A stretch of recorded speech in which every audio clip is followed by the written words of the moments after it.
All right. Good evening, good afternoon, ladies and gentlemen. Of course, I'm glad that you're watching Afrique TV. Welcome to today's show. I'm your host, Leo Nyabaya. So if you're joining me for the first time, ensure that you subscribe to our YouTube channel. Of course, we are live in YouTube. That is Tebay TV, Leo TV, and Afrique 24-hour TV. So if you've not subscribed to Afrique 24-hour TV, kindly ensure that you take a minute, subscribe, and turn on the notification bell. So it's a very good afternoon, and I'm glad that you're joining me and you're watching me. So let me know where you are joining me from, and let me also take this opportunity to wish my Muslim brothers and sisters a blessed Eid al-Fitr, or let me say uh, Ramadan Kareem, as you end the holy month of Ramadan, as you finally break the fasting month. I know the good deeds that you've been doing, the good deeds that you will be doing, and the good deeds that you're currently doing will be a blessing to you as you broke the fast today, and Allah will take away your sins and bless your families abundantly as you celebrate this year's Eid. So, welcome back to our channel. We take this opportunity to welcome you back to this Afrique Open Political Talk. Of course, this is a live political talk show that we have each and every day. We just looking at matters politics, matters power, matters people, matters economy, and of course, our social life. So today, being a public holiday, of course, this was gazetted by the Interior Cabinet Secretary uh, that today is a public holiday, that we're using it to mark one of the greatest days in our religious life. That is when the Muslims break their fast, and it is one of fasting is one of the five pillars of Islam. So I believe you had a fantastic one. If you're a Muslim, maybe you had a neighbor who invited you for this kind of feast, and you had a fantastic one, you had a blessed one, and through that, Allah is going to bless us and take away our sins through the good deeds that we are doing to humanity. So away from that, karibuni kwenye show ya leo, na kama unajiunga nami kwa mara ya kwanza, tafadhali hakikisha kuwa you subscribe and become a member. Of course, we are going to have a candid conversation of matters concerning Kenya. And if you're joining me, you can use the link that I'm sending on the comment section to join the studio so that you can be part of this conversation. Alternatively, you can also let me know your views, your questions, your comments on the comment section. And they were having so many stories, despite the story of Muslims across the world gathering to celebrate or to mark Eid al-Fitr. We're also having a lot of things that happened in the country, in the political sphere specifically. And as you can see, our title, we are looking at the entry of the Djibouti former foreign affairs minister in AU race. And do you think this is a hurdle to Raila Odinga in his quest to become the AUC chair? So the question that I'm asking today is the entry of, yeah, I hope you're getting well. I'm asking you this question. This is a big question that I'm asking you. Will the entry of Djibouti's Mahmoud Ali Hussein complicate Raila's race to AU Commission chair title? That's the first question. Of course, we're also going to look at things that are happening in politics. We know a lot is taking place in our political sphere. The party of Mr. Earthquake, that is the Prime Cabinet Secretary, the CN, Prime CS, Salim Davadi, members of his party have vowed that they will not allow anybody to close the doors of ANC. They will not allow anybody to wind up that party. This one comes a few days after Mudavadi hinted of another big earthquake. I don't know, it's a tremor or what, that is yet to hit the Kenyan politics, when Mudavadi said that, you see, there's another earthquake coming. And members of ANC were to defect to UDA so that they can wind up ANC and have one big party. But the members of ANC have come out and they say that no, we are not going to wind up. Oh, it's true, you're listening to Mudavadi already. We are not interested in the 2027 general elections, maybe contesting at the presidency level, but in 2032, ANC is going to have a presidential candidate. I know this one can only happen if ANC lives to see that day. But if they wind up the party obviously gets deregistered. And once the party has been deregistered, then it means in 2032 we will not have this ANC of Musalia Mudavadi. Maybe somebody else can register a party in the name, but once it is wound up, it ceases to exist. So we're also going to look at that. Could this one be the earthquake that Mudavadi was promising us, because he told us that we are going to see the winding up of ANC and the members were set to join UDA. But as it stands, the members themselves have spoken for themselves and they've said, no way, we are not winding up. And these people instead should get ready for some bruising battle in 2032 when it comes to presidency. Apart from that, there's a lot that is happening. I've already told you the story of Djibouti fronting its former foreign minister, that is Mahmoud Ali Youssouf. And remember, Somalia is also having their former foreign minister. And the first lady, one of the first female to contest for the said position, no female, maybe the first female from Somalia that is who is going to contest. And these and many more political stories. Just ensure that you subscribe, turn on the notification bell so that this kind of conversations will always find you. So you can join me in the studio by using the link I've sent there, or you can use the comment section. Let me know your questions. Let me know your views. Let me know what you feel about these kind of discussions. I've told you there's a lot that we're going to look at. And the first thing that I want us to look at is the entry of this gentleman from Djibouti. So I want us to look at the entry of one. This is a former Djibouti's foreign affairs minister. He's called Mahmoud Ali Youssouf, or Mohammed Ali Youssouf. He's Mahmoud Ali Youssouf, or you can call him Mohammed Ali Youssouf. So remember, it's not the first time that Djibouti is trying to kupimia Nairobi hewa. You know, the candidate from Kenya is representing Nairobi there. We are known as Nairobi. And this candidate from Djibouti is that small country where the name of the country doubles as the name of the capital city. So Djibouti is really complicating things for Nairobi by fronting candidate Mohammed Ali Youssouf, or Mahmoud Ali Youssouf. So remember, if you never knew, Djibouti was colonized by France. So it's a francophone. So one might think that, you know, when Djibouti has got a candidate being a francophone, then the francophones in the AU are going to side with their fellow. Just like if, you know, Kenya was colonized by British, and we share a lot with the British colonies like Uganda. So what is happening here is we also need to take into consideration that right now there is some great rebellion. There's a rebellion that is taking place. That is most of these Western African countries are rebelling against their colonies. And you've seen what is happening in Senegal. You've seen what is happening with the Taure over there. So there is some kind of rebellion. And just to bring you back to history, you know, somebody might think this thing is happening for the first time. In 2019, I remember Kenya secured some African Union endorsement, and Kenya was supposed to be the continent's only candidate for the race to win the non-permanent seat at the United Nations Security Council. But what happened? These guys had to go for some. Elections at the continental level, so that they can come up with somebody who was represent at the UN permanent seat. During that secretary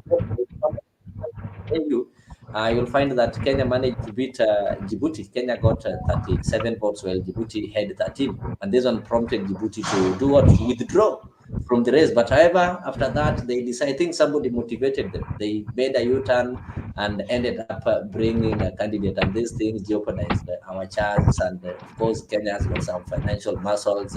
In 2019, we remember the president then, Uhuru Kenyatta, they use money to reach out to these other other countries for their vote. But finally, when the votes were counted, you'll find that Kenya managed to take the seat with 129 votes against 62. So it is not the first time Kenya is defeating Djibouti in such kind of contest. Neither is it the first time that Africa is defeating this.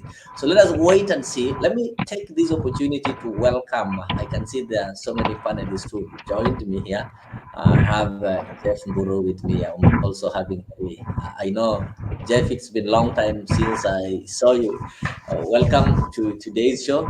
Likewise, Ellie, karibu sana. I think we've been here some few days ago. So let me give you an opportunity as I welcome the viewers who are joining for the first time to subscribe to our channel. That is Afrique 24 Hour. Let me also give you an opportunity just to say hello before we proceed with our conversation. Of course, we are going to discuss a lot of things. It is not only about the AU and Djibouti. We're also having local politics. We're also having matters, economy, and of course, social life. So let me start with Ellie. Good evening. Or is it morning? I know from your end it might be morning, huh? Leo, sorry, I'll wait a few minutes and respond to this, okay? Oh, no, not respond. Still held up with something. I just wanted you to say hello. Actually, I don't need you to respond to anything. I'm just giving highlights on some of the things you're going to tackle. Just no say hello problem. and you proceed. All right. Okay. Right. Catch up soon in a few minutes. Thank you. All right. Thank you. Jeff, can you be able to say hello? Long time. Yes, sir. How are you? I'm fine. Thank you. How do you do? I'm doing well. Thank you so much for letting us in. Welcome.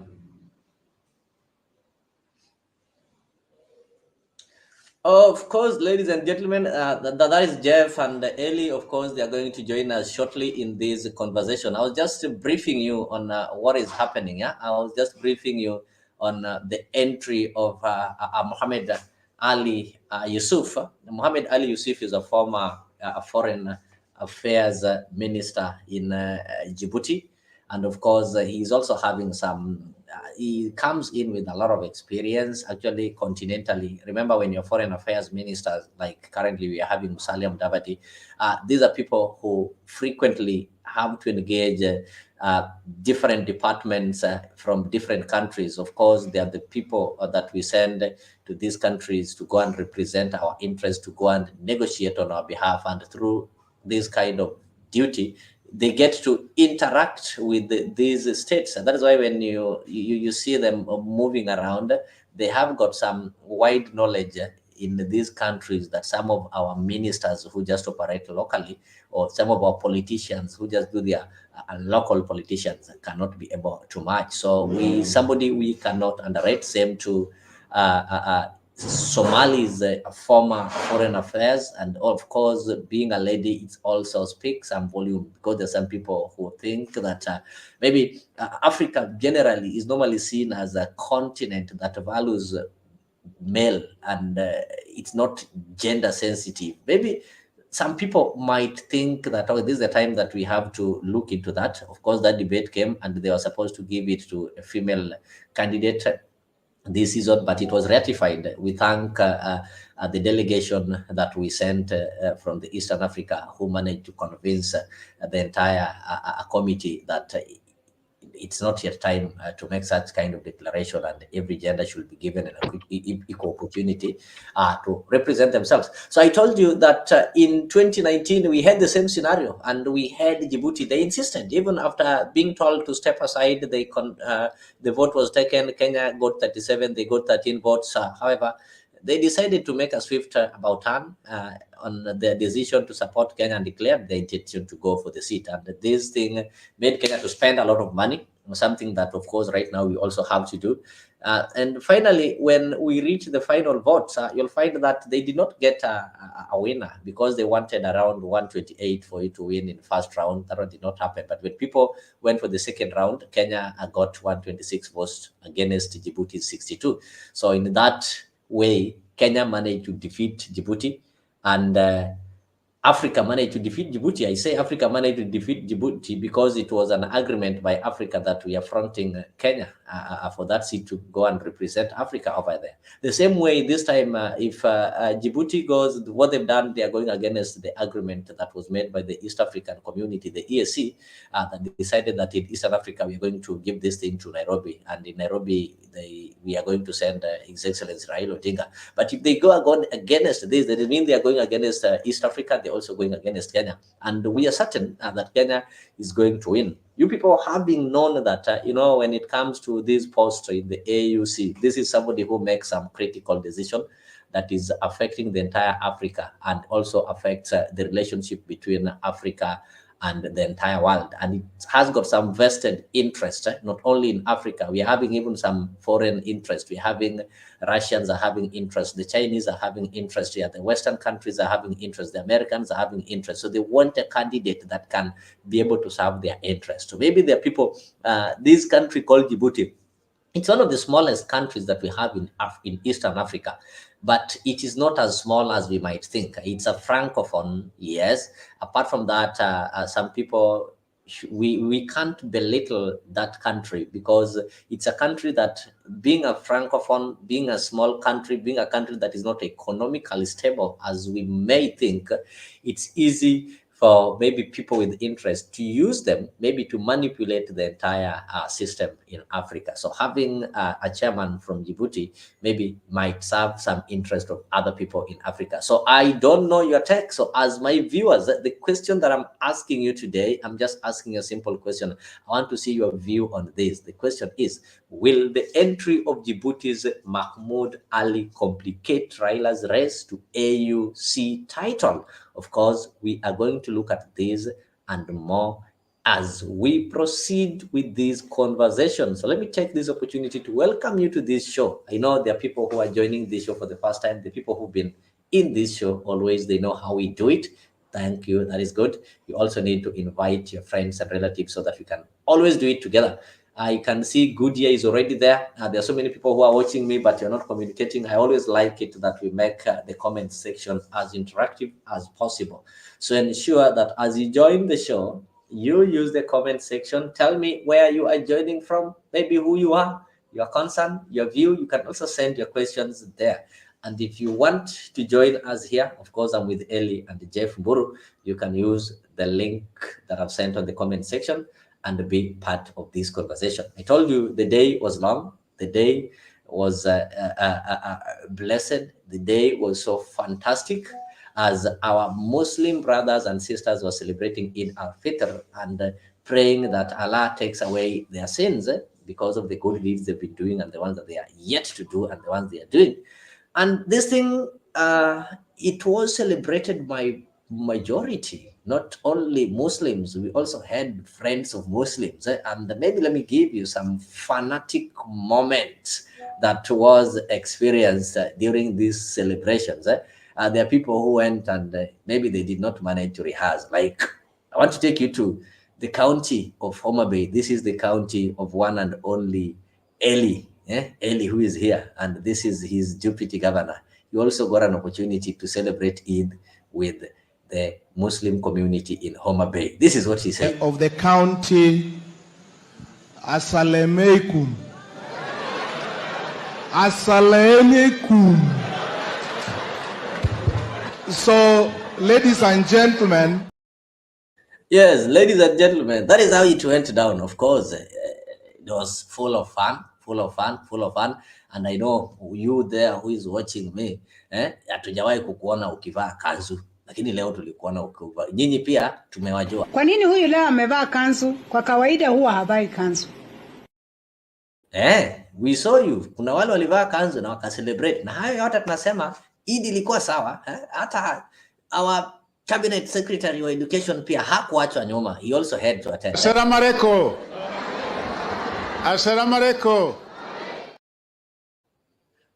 That is how it was, and I still have to say Ramadan Kareem and the blessed Eid al-Fitr to our Muslim brothers and sisters. So let me play you a video on the issue of AU as we proceed with our conversation. J'ai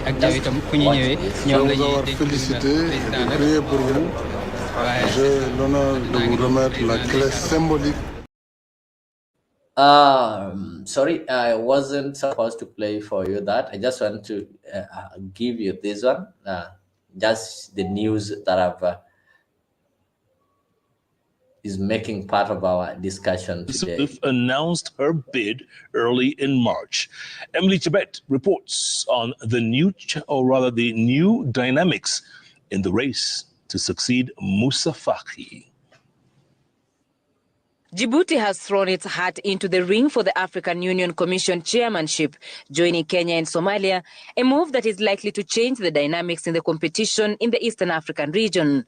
In a statement from Djibouti's presidency, the Horn of Africa country expressed faith in its Foreign Affairs Minister Mahmoud Youssouf, who has served in the position since 2005 to serve in the Pan-African Organization. Youssouf will be contending with Kenya's Raila Odinga and Somalia's Fawzia Yusuf who declared her candidature in March, the same month that the African Union Executive Council announced that the next AUC chairperson will come from the Eastern African region, preserving the deputy chairperson's position for the Northern Africa region, while the other three regions, that is Central, Southern, and Western, will compete for 6 positions of commissioners.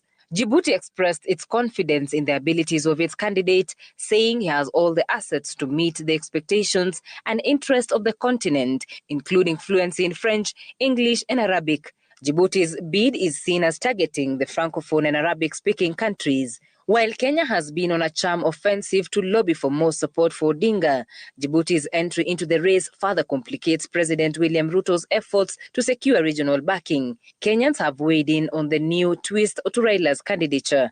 Kuingia kwa mtu wa Djibouti ku contest AU chairman haileti impact yoyote. Mimi najua Raila bado atawashinda. Kura itagawanywa lakini atashinda na small margin. Tulikuwa nataka hata wengine waingie, kwa sababu kitu nzuri ni kitu inang'ang'aniwa. Mwenye ameshika mkono yake kama president yetu ya Kenya, tumejua ni mtu wa kupita, si mtu wa kuanguka. Ni mtu mwenye. Maoni yangu, nataka Raila ashindwe kwa kabisa. Juu kwa sababu tulipiga kura kwake kutetea wananchi wa Kenya. Na anaenda huko kufanya nini? Nimeona akitembea kwa kila inchi na amekuwa kigain support. Na wana support yeye, wanaenda kumpigia kura. Tuachilie red carpet, watu wasiwe na wasiwasi ya kwamba atachukua hii kitu asubuhi. The competition from Djibouti may stiffen Kenya's candidate due to a potential support to Youssouf from French-speaking nations. Djibouti posed a significant challenge to Kenya during the race for the African representative at the United Nations Security Council in 2020. The AUC chair is elected on a 4-year term, renewable once, and serves as the chief executive officer, legal representative, and the accounting officer of the union. The official campaigns to replace the current AUC chair, Moussa Faki, is set to begin once all interested candidates submit their... Yeah, that is what has happened. You've seen Djibouti have also joined the race, and I've also, you guys have also listened to some of the feelings and some of the opinions from Kenyans who are interviewed, and Kenyans who are interviewed. Some of them say that the entry of Djibouti does not in any way affect, but you also need to look at it deeply because the guy from Djibouti is speaking English, Arabic, and French, which is an added advantage. I know the guy, our man from Nairobi, is speaking English and Swahili and maybe German and such kind of languages. So that is why I told people that we should not and we cannot underrate Djibouti. Yes, it's a small country, that is true. We have to know that being a Francophone country that was colonized by France, it has got some people that feel that Djibouti is closer to them, despite the fact that these people are not close neighbors. They are not within the Eastern Africa. Majorly, the French colonies were in the western part of the continent. So that might also complicate things. I remember Somalia is also fronting, but with Somalia, it doesn't pose much threat for the reasons maybe best known by you and me. But when it comes to Djibouti, it poses, it can give Kenyans a run for their money. It can give our government a run for their money. It can complicate things. And it now means that Kenyan candidates or the Kenyan candidature must be aggressive enough so that they can be able to defeat Djibouti. I know, as we said earlier, it has happened before and Kenya managed to defeat Djibouti. Maybe this is just another one of its kind. So it is not just a smooth walk in the park, as some might have thought. Na kwa wale wanaweka carpet, maybe this one can reduce the speed at which the carpets are being rolled. I know different people have got different opinions on that. That is what I want to know. I want to get to know your opinions from where you are. I want to know how you feel about this thing. Of course, we are going to weigh on it, and we're also going to discuss it in depth. Apart from that, I've also told you that back in our local politics, we've seen we had the ANC leader recently telling Kenyans that there is another earthquake that is coming. And in this earthquake, he talked of ANC winding up and joining UDA, which is the ruling party, and promised that another earthquake will come. But today, the members of ANC came out clear to say that they're not ready to wind up their party. They're not going to wind up their party. They're not going to join UDA. As UDA is recruiting, they're also going to recruit. As UDA is planning and doing grassroots elections, they are also going to do their grassroots elections. So we don't know this who is in charge of the party or who is picking or giving the right direction, but we're also going to look at that, the party politics. That is something that is so critical in our politics, and it's happening each and every day. We have the leading parties are planning to have their grassroots elections. That is this month, in 2 weeks' time, around 20th, moving forward. And apart from that, parties are also strategizing for the 2027 and 2032 general elections, although there are some parties that have already made decisions that in 2027 they are not going to front candidates. In 2027, they've decided on the kind of arrangement that they're going to make. But we know politics is a long journey. A day is long enough for something to change. An earthquake can happen few days to election. You see different formations and such kind of things. So it is still too early for us to predict the kind of formation that we're going to have in the next general election. And also putting in mind some of the things that are happening currently, there are some generational change in the management of these political parties, and there are some people who are believed to be political party leaders who are existing their positions. For example, Moses Wetangula should not be the party leader of Ford Kenya because he is currently the Speaker of the National Assembly, and constitutionally he can't be a party leader. Same to Musalia Mudavadi should not be the party leader of ANC, being a cabinet secretary. He can't be a party leader. If you go to Coast Upa, we have this man called Amason Kingi. He can't be he shouldn't be the party leader of Upa because he's currently the Speaker of the National Assembly. And many, like the party leader who is currently the Attorney General. So there are a lot of parties that are going to rearrange themselves, restructure themselves in different leadership positions as they position themselves to the next general elections. So today, I want us just to look at what is happening in ANC. Are they going to bow down to the pressure and wind up their party and join UDA, or they will go and maintain their word that they are not going to wind up this party? That is what Wetangula said, that they are not ready to wind up Ford Kenya to join UDA. And some believe that that is the reason why he's really getting beaten. And people saying that Natembeya is there's somebody behind him, because Papa Roma refused to wind up the party. Now that is the reason why he's being chased left, right, like a Brukenge, even in his own homestead. So let us listen to Baba Earthquake. Then I'll play you a video of Watotoa Earthquake.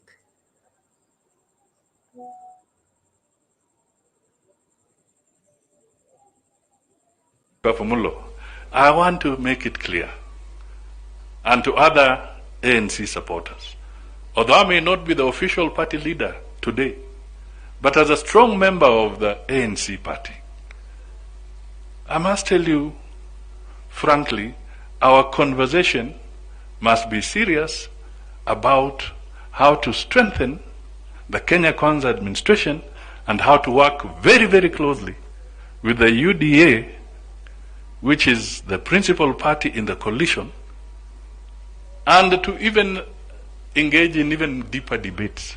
Don't ask me which deeper debates. Hiyo nitawaambia baadaye.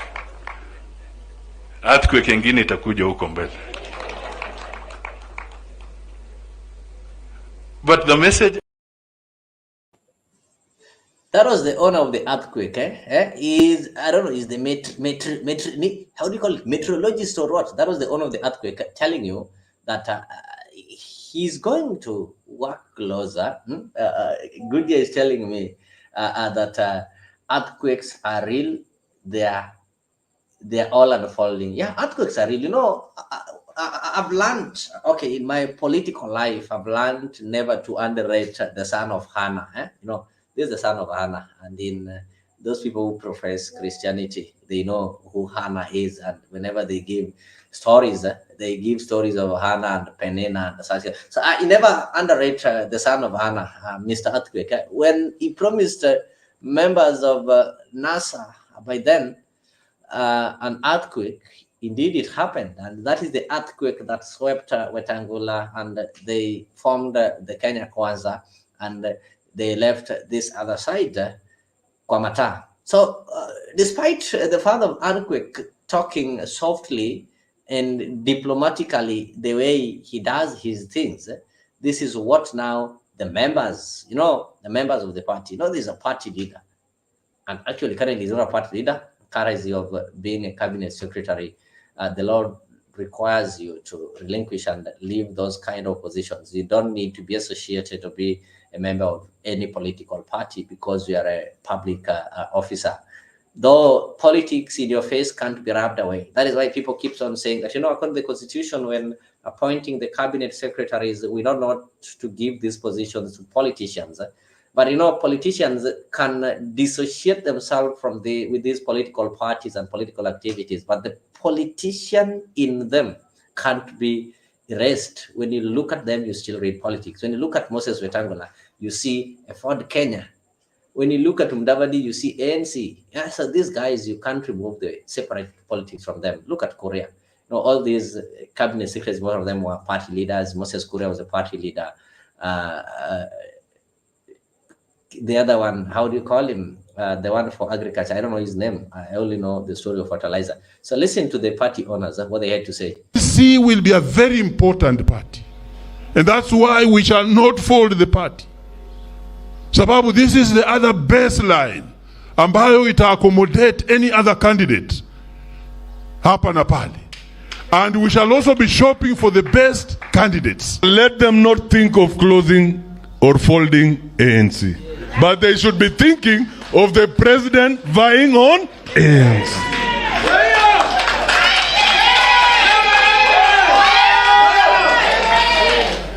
Kwa sababu mimi nilisema nafuata mheshimiwa Musalia. Akisema left ni le, akisema right ni ra. Alishasema ya kwamba 2027 sisi tunaunga rais alioko urais. Lakini pia tunaomba wasitutishia kwamba ANC fu. When they register, we are registering. When they call for election, we are also going for elections. Because politics with parties is about structures and numbers. We want to get the numbers when you go to negotiating table na vyama tanzu vya Kenya Kwanza, sisi pia tukuwe na sauti kama ANC.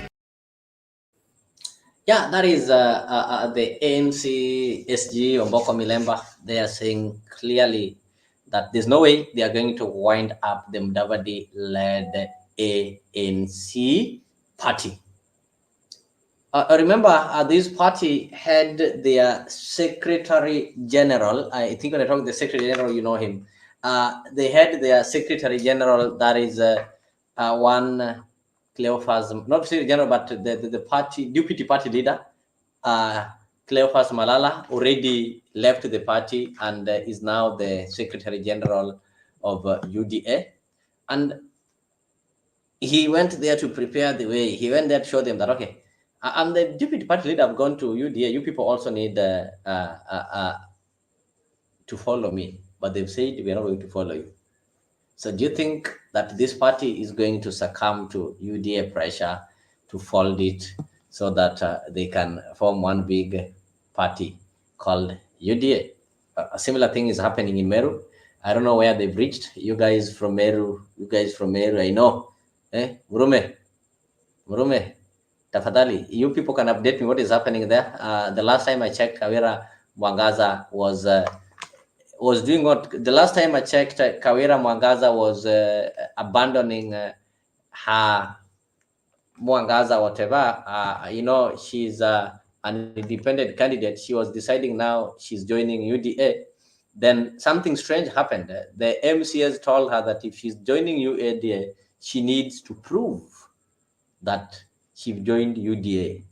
And the only way Mwangaza can prove to these MCS that she joined UDA is simple.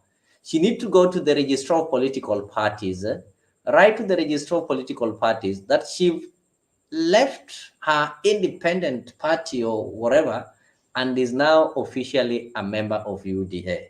And guys, you know what happens when you do that? Immediately you do that, it means that you've defected. So it means you should go for another election. So the MCS walimwekea ile mtego ya Gachagua. You go withdraw from your party and join UDA. Then we will use that certificate or that to impeach you. I think somebody told her to go slow on that issue. So she is between joining UDA and not joining UDA. So she's a woman of God. I know she knows how she will survive.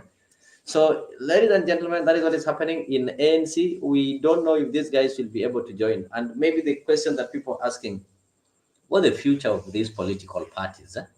Why do we need to have these political parties? Why can't we just forget about the political parties and vote for individuals? Because if we talk of the ANC joining UDA, we'll still have the same politicians we've been having. Aren't we going to have the same politicians we've been having in ANC going to UDA, just changing the names?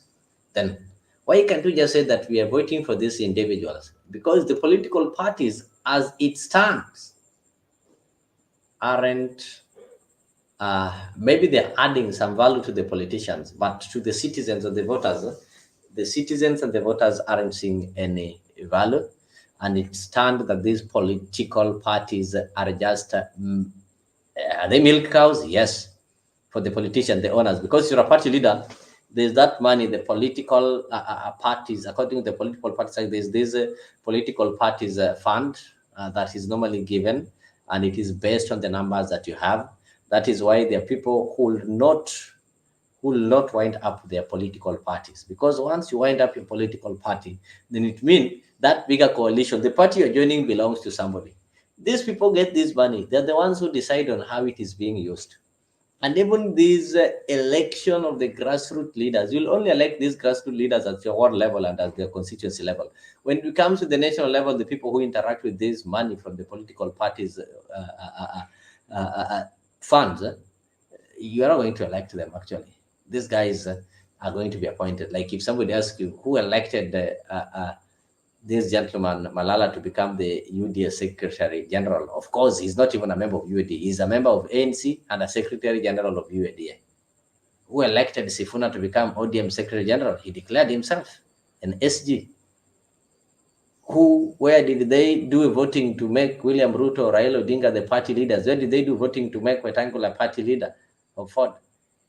So these are people's personal or private businesses, and the voters are just customers who are being used in these political parties. So it is time that we need maybe to look into ways of getting better things that do not depend on the political parties, how we can get leaders elected without depending on these political parties.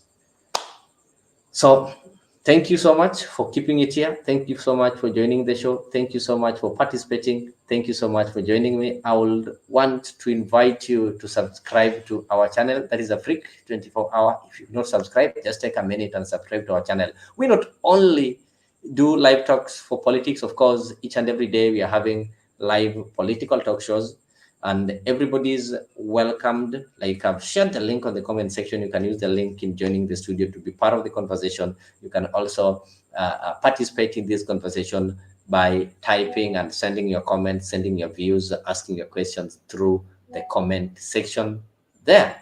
And the most important, the only way you can support this program, the only way you can support this show is by subscribing to Afrique 24 Muhimu. And that is, I'm not asking for much. We are having several programs in that channel. Like tomorrow, sorry, not tomorrow, but on Friday, we are going to have Bed Process that comes on your screen every Friday from 8 p.m. East African time. On Saturday, we are having Afrique Dimba. On Sunday, we are having Easy Sunday, whereby we just do some interviews and interact and make stories with the Kenyans from different backgrounds. People tell us about their jobs, about their experiences, and such kind of things. And we also having some updates on breaking news, matters, politics, economy, and anything that you need to know, and also live coverage. So if you don't subscribe to Afrique, ensure you do that. And whenever we are having this kind of engagements, including the live talk shows, we'll always notify you earlier so that you plan to join. As I take a short break, kindly ensure if you don't subscribe to Afrique, you do so. Let me take a short break, then we'll proceed.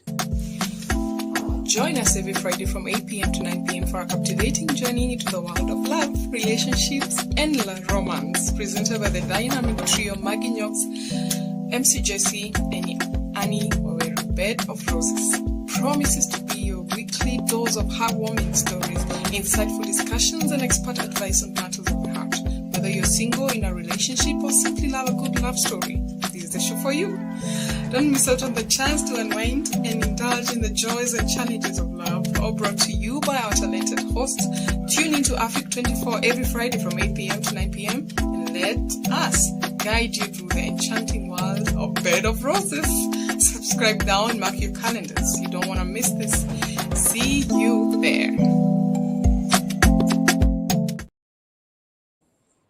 All right, thank you, ladies and gentlemen, and welcome back to the show. I can see Paris, Washington is telling me Raila is the only candidate who is very competitive East and Central Africa. There is no one who can challenge him. That is very good. I get you, Paris. And Paris, I have a question. If you don't mind responding to this, I think it will be good. I'll really be happy to get your response or your view on this. Paris have said that Raila is the only candidate who is very competitive East and Central Africa. There's no one. Oh, there's this entry of Djibouti's Mahmoud Ali Youssouf. And remember, he's a former foreign affairs minister in Djibouti. Apart from that, he speaks 3 languages. I think when I talk of the languages, it also helps in integration and maybe some interactions, how you can be able to communicate. Like you won't need an interpreter, you'll be able to get some of the information and some of the concepts directly. So he speaks English, he speaks Arabic, and he also speaks English, Arabic, and French. And remember, he comes from a country that was colonized by French. The French, he comes with a francophone, actually. So don't you think that Mahmoud Ali Youssouf is going to give Kenya, Nairobi, or Raila a run for their money? Yes, it's true. Said Raila is the only candidate who is very competitive. But initially, we had only 2 candidates. That was Raila and the former foreign affairs minister of Somalia, the lady. So the only 2. But things are now changing with the entry of Muhammad Ali. Will he not complicate things? Do you think Kenya, Nairobi, Is still safe? Still a sure bet? These are the things that we need to look at. These are the things that maybe we can be able to analyze deeply. You've said Raila is having experience, and of course, I agree with you. He also worked as a commissioner, the envoy, a special envoy that is in infrastructure department. He was a special envoy. So what we need to do, what is happening, I just want to bring this one into the attention of my viewers that you know, the delicate dance of international diplomacy will allow maybe somebody to look at things deeply. Yeah, you need to look at it deeply. Let us look at Kenya and Djibouti. Yeah, picture it like Addis Ababa in 2019. I already told you that UN's permanent representative, they gathered in a room and they decided that this thing, we are going to give it to Kenya.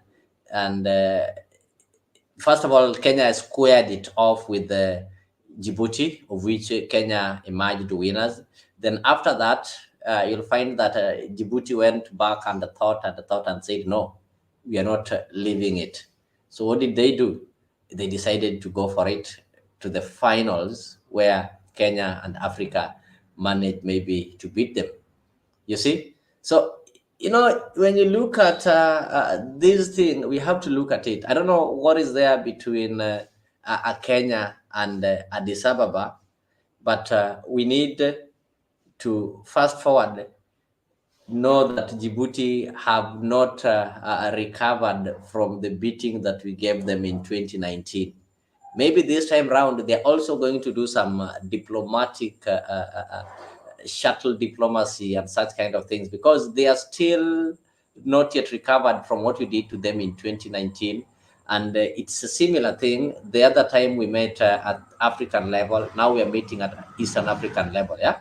So they look and they are saying, okay, let us see how this thing is going to happen. So will William Ruto and Kenya at large manage to mobilize and maybe marshal some of their partners to vote on their favor, now that the race as it stands is not between one person the way we thought initially? Okay, Raila is overqualified. He can speak German as well. That's fantastic. Huh? But do we have German as a language in African AU?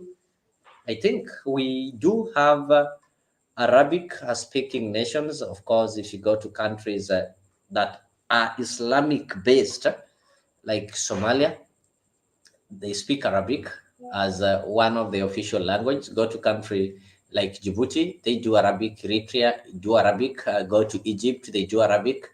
Of course, Ethiopia, most part of Ethiopia, apart from doing Amharic, they also do Arabic. That is true.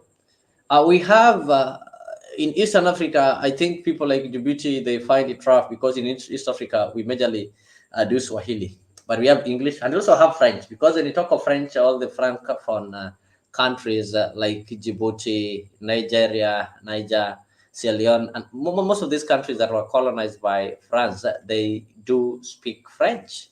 So when you talk of German, who is Raila going to speak with? Somebody saying that I've been to Djibouti a couple of times and it's overrated. It's a country with population of less than 1 million people. Yani Nakuru county is bigger than Djibouti. The only thriving sector is global logistics, because they handle almost 90% of imports for Ethiopia. So this is the point that I want us to look at. Yeah, when you look at Djibouti, Djibouti is a small country. I don't deny that, but we can't underrate Djibouti based on its geographical or the population. Remember, Djibouti has got a coastline, sorry, and they are the ones that, because Ethiopia is a landlocked country, they handle 90% of Ethiopians' cargo, where the head of AU is, if I'm not wrong. Yeah, they handle their cargo. So this one is also some vested interest, and people should also look at it in that way. Though people also claiming that, you know, the person who is leading this mission is one William Samoei Ruto. He knows where to hit, and he doesn't go for losing battles. I reserve my comments. When it comes to patriotism, I believe Ruto can ride the wave at the AU. We must also interrogate the interest of this small country that depends on extorting Ethiopia and the world's military powers. These fellows think we are their league when in fact they are in the league of Lamu County. Let them not take us for the route of Gambia, which is even smaller and most planned this country to endless chaos in 2011. But I get you. People forget and they start to underrate this small country called Djibouti. It's small, but it has got some external powers. Remember, African Union and person who is going to be the chair of AU, this person is going to be the legal representative. This person is going to be the economical representative and a secretariat. This is the person who is going to make most decisions, get into agreements on behalf of African Union. So anybody who have got some interest in Africa must be keen on the person who takes this position. Remember, they want people who will be pro their interest. Like here, the West have got their interest in Africa. They want to serve it, and they want somebody who will serve their interest.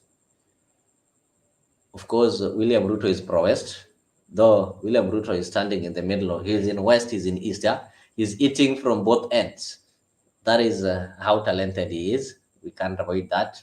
When President Uhuru Kenyatta was there, we saw he was so much in East. He was pro-East.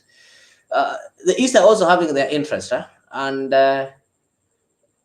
what I know is Djibouti is pro-Russia.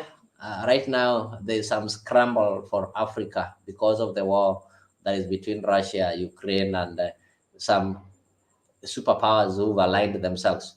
So anything can happen at this moment. That is why I'm telling people that, okay, we need to go slow on this. We need to rethink. We need to go back on the drawing board because the Western powers want to continue exerting their influence on African, and this is why they need puppets. I'm sure it's easy to manipulate somebody from Djibouti because a small country, as you people say, just like Lamu County or Nakuru County, with the few or lesser population. So it may be hard to manipulate somebody from Kenya. The person of Raila appears to be somebody who is so aggressive, somebody who is having Africa in his heart, somebody who is pro-African values and the growth of Africa. When he speaks of trading among itself. He speaks of a rich continent that is not underutilized, or a rich continent that has not woken up. But the West still want to use these countries. So do you think they will be happy having somebody of such a stature of Raila, who independently thinks, dreams, and have got maybe some aspirations that he feels Africans ought to have attained, but they've not attained? I think that is where the question is. And for the people who are going to participate in these votes, maybe the people who are going to participate in making this decision, that is what they need to look at. They need to look at the interest of Africa. They need to look at who is going to serve the interest of Africa, who will boldly place the continent Africa, the dark continent Africa, where it should be. I think that is what is going to be most important. Hello to Inspire Women. I can see you. Welcome. Thank you so much for joining. I hope you enjoyed your holiday, your Eid. If you didn't maybe slaughter a goat, then a friend invited you for one. Somebody is saying that that tiny country might be a puppet of United States of America. Remember, that thing hosts the biggest US military base in Africa. Oh my goodness. We've reached at this point, guys. No, haikuwa vita. We've reached. No, it's not a thing. Sorry, my friend, withdraw that statement. It's a country, yeah? And somebody saying that thing. Okay, it's a fact. That's a fact, and we can't wish it away. Djibouti hosts the biggest US military base in Africa. At some point, people would tell you that Djibouti and Eritrea are pariah countries. I withdraw if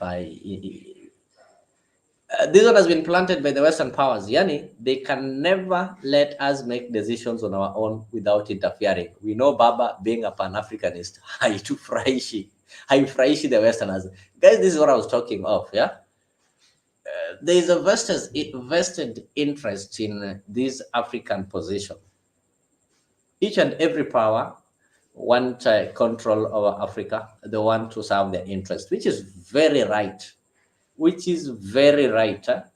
I know some of these things is what led to the scramble and partitioning of Africa into the boundaries that we currently have. And you know, even the boundaries that we're having in Africa, these are boundaries that were created by colonial power. Actually, Africans weren't supposed to be segregated the way it happened. But still, these interests never fade. So somebody on the comment there is telling me that, you know, what is happening, Djibouti has been planted by the West, to serve the interests of American, though that is just an opinion. We aren't saying it is true because it can't be confirmed. So those are people's individual opinion. Mohammed Nadif Said is saying that my view is that Djibouti have no or little strategic interest in undermining Kenyans' bidding, unless Somalia, which have a lot of shared and sometimes conflicting interest with Kenya.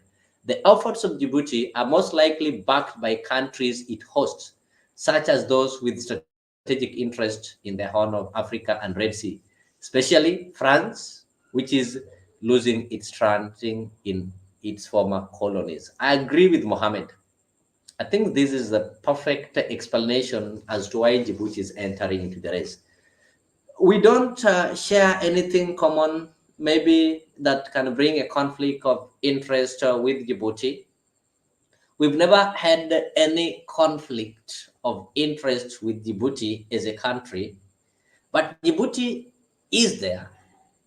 We had the same scenario in 2019, but this is to serve the interest of the people who are hosted by Djiboutians, the people who've been hosted. Specifically right now, guys, you know that the Francophones or the France right now is facing a lot of opposition in their former colonies. There is a rebellion whereby if you go to Senegal, you go to Cote d'Ivoire, you go to Guinea-Bissau, you go to Nigeria, you go to Morocco, go to these countries over here in the Central Africa. The countries that were colonized by France, they're now waking up and they're now resisting. You saw what happened in Gabon. Huh? They're now resisting the influence of France in their countries. So France is losing ground in Africa. So maybe they want control over Africa. And since Djibouti is giving them some accommodative environment, they might go ahead and use their power, use their influence to put somebody from Djibouti at the helm of AU. Then from that, they're pretty sure their interest is going to be served. How it's going to be served, I think you and I know. Once you have somebody at the critical department that is making critical continent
Okay, so sorry for what happened. I think it's some hitches. All right, thank you so much. Thank you so much. Good year. I can see you. Really sorry for the what happened shortly. I'm there. It was some connection problem. I'll soon sort it. We have to sue some people here. There's a high mountain for Raila to climb. There is a cold war between French and British colonized African countries. That is true. I agree with you. I totally agree with you. Goodyear. That is perfectly true. There is a cold war between French and British colonized African countries. What is happening currently? Raila is coming from a country that was colonized by British. Raila is not a francophone. So the French cannot just allow it. They know very well.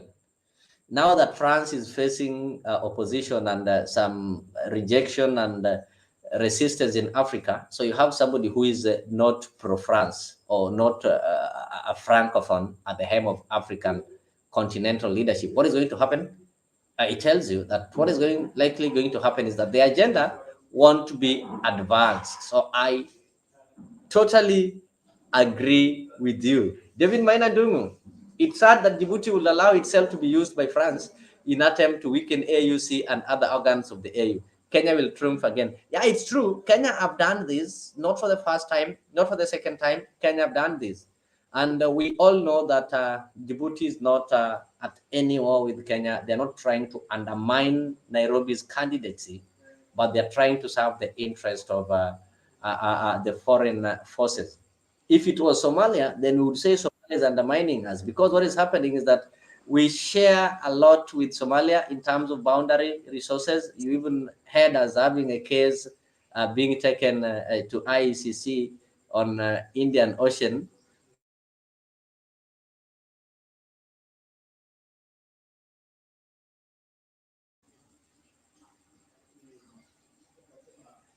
Kenya Rebel.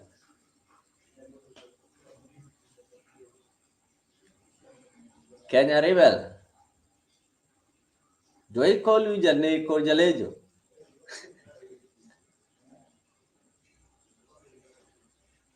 Am I audible?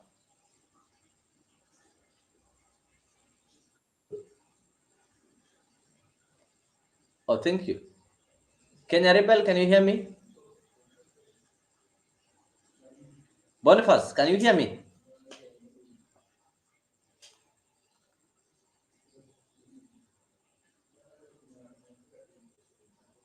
Yeah. All right, good. I can be heard. So let me take this opportunity to welcome wale wanakuja sasa hivi. I know in here. Oh, you can hear me loud and clear?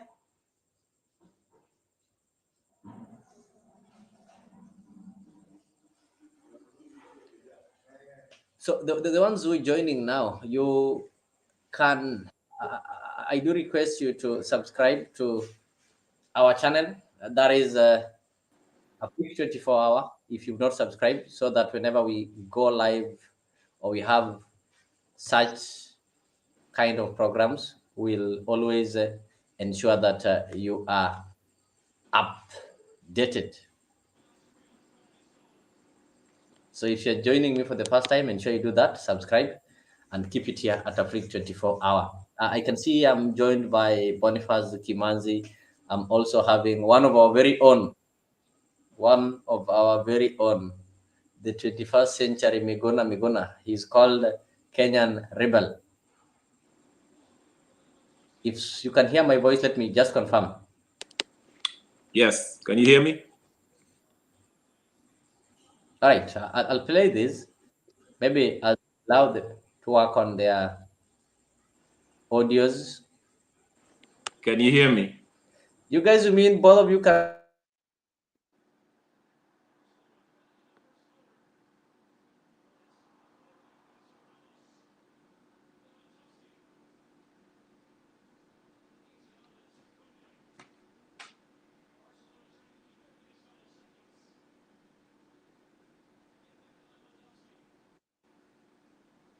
Boniface, can you hear me? Yeah, I can hear you. I don't know the problem with the Leo. Maybe the network is not giving him the right direction. I don't know what is the problem with the Leo.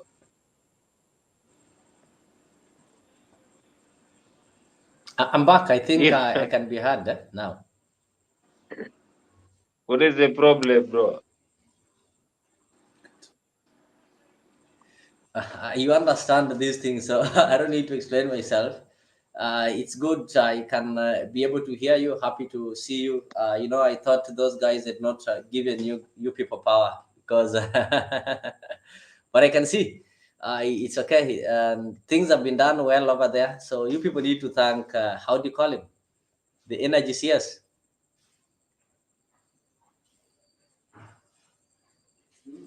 Ikipotea pia mimi nitapotea, lakini I hope haitapotea. Boniface, you can proceed. I'll log out and log in again.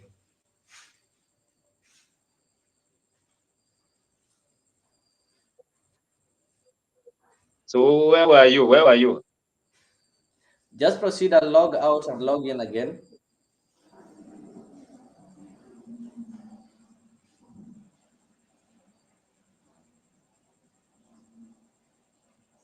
Do you hear me, Mr. Leo?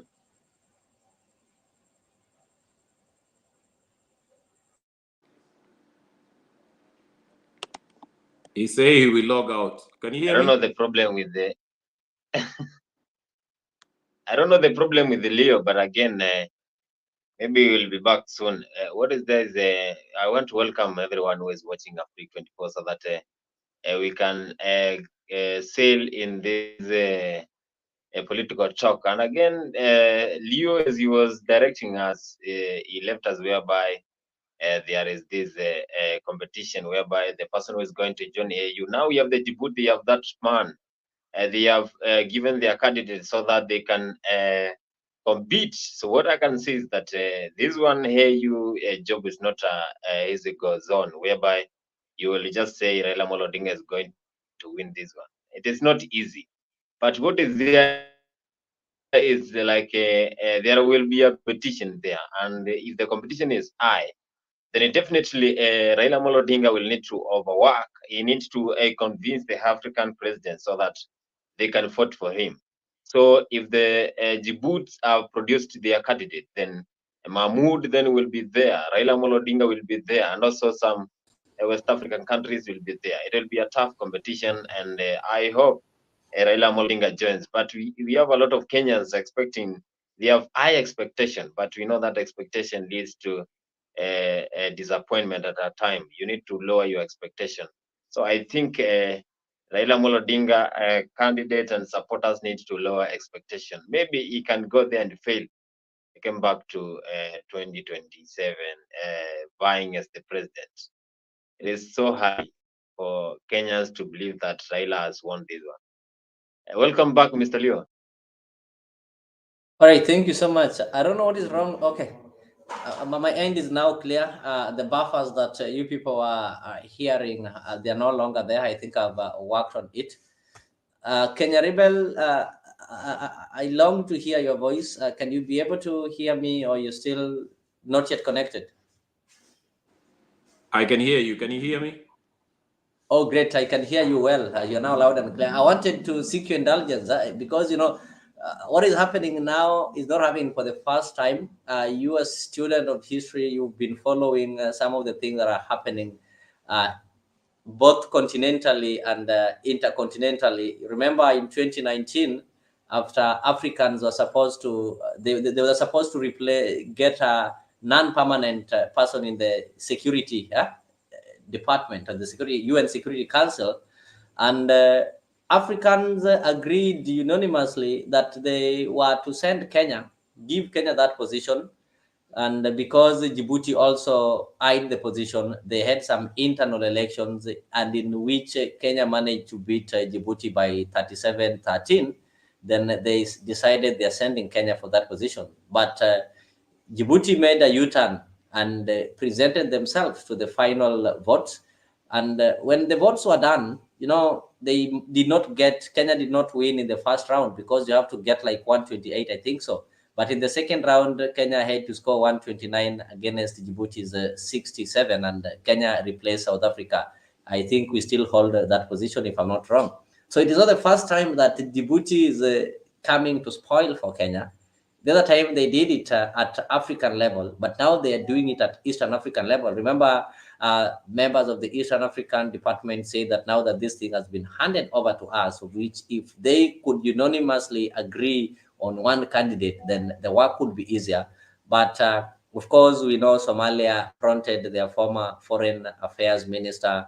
Djibouti have also decided to front Mahmoud Ali Youssouf, who is also the former foreign affairs minister. So if you look at this scenario, Kenya doesn't have any conflict with Djibouti that you can say Djibouti is undermining our candidacy, because we don't share borders, we don't have some things in common.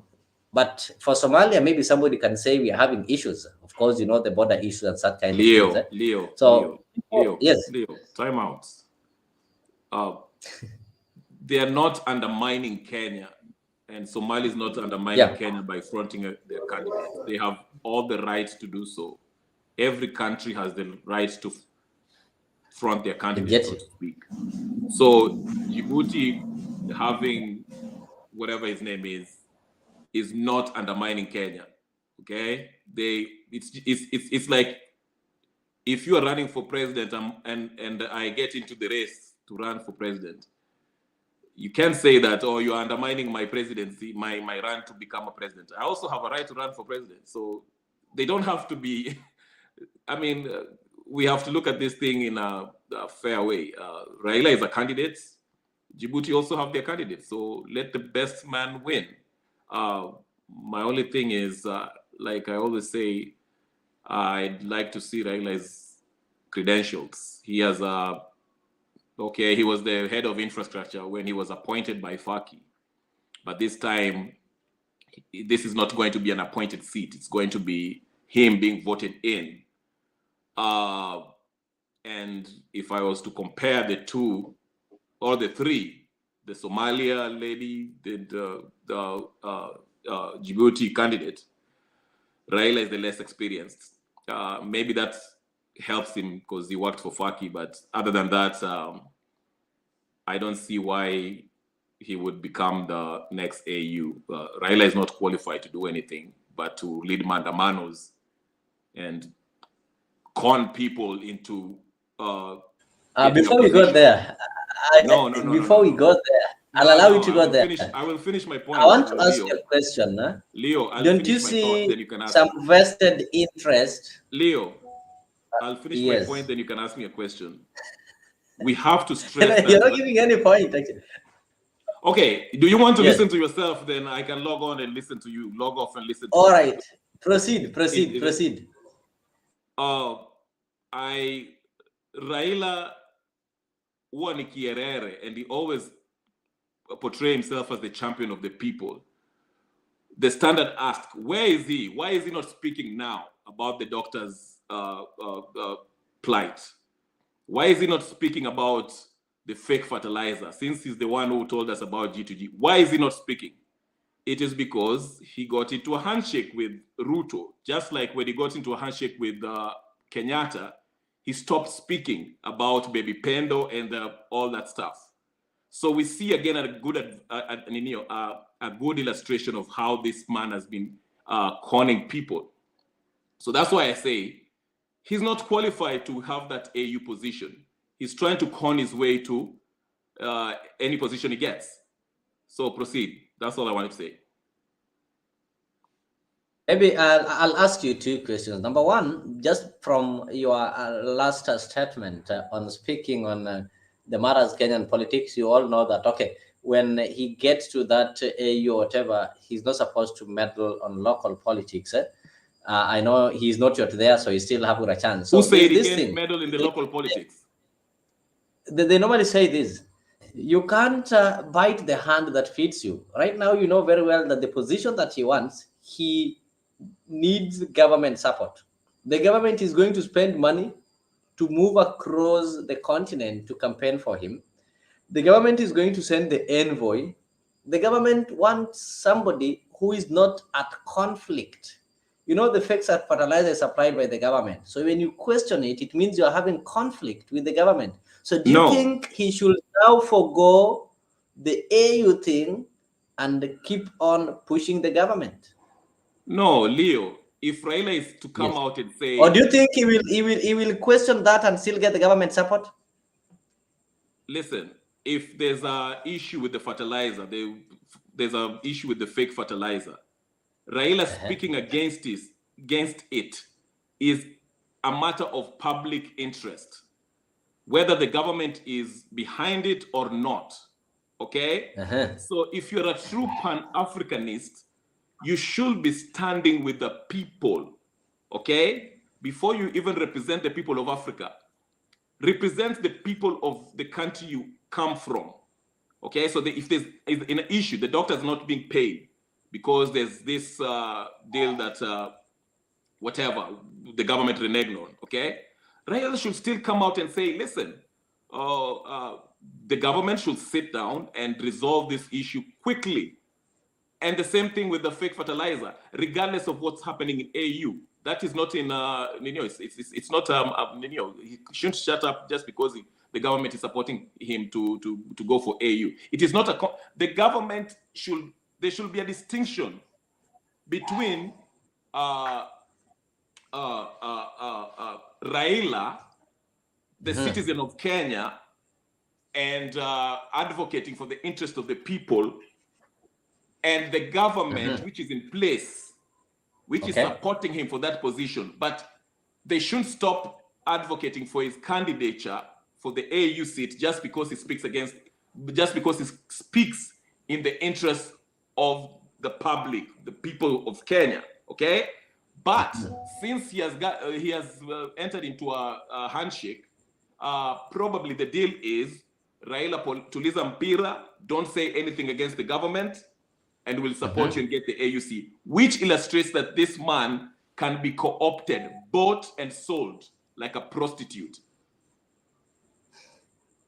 So you get I get you. Okay. I get you. Thank you. Boniface. Oh, but Bonnie is still not there. I wanted to know your opinion on this. Do you think that Djibouti's entry has got something to do with France? Remember, France is currently facing some rebellion. Actually, if I may use the right word, or should I say rebellion or resistance in Africa. You've seen what is happening in most French colonized countries recently. They are really rebelling.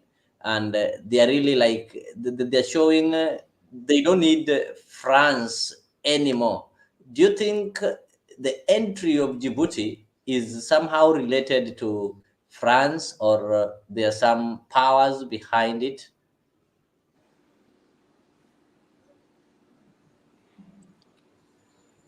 Are you asking me? Yes. Oh, okay. Well, if you remember, Putin, when he's fighting the NATO, can you hear me? Yeah, I can hear you. Yeah, when Putin, the NATO forces were helping the Ukraine in that conflict in Ukraine, Putin gave a statement and said, since France are involved, they are taking a very active role in the NATO conflict.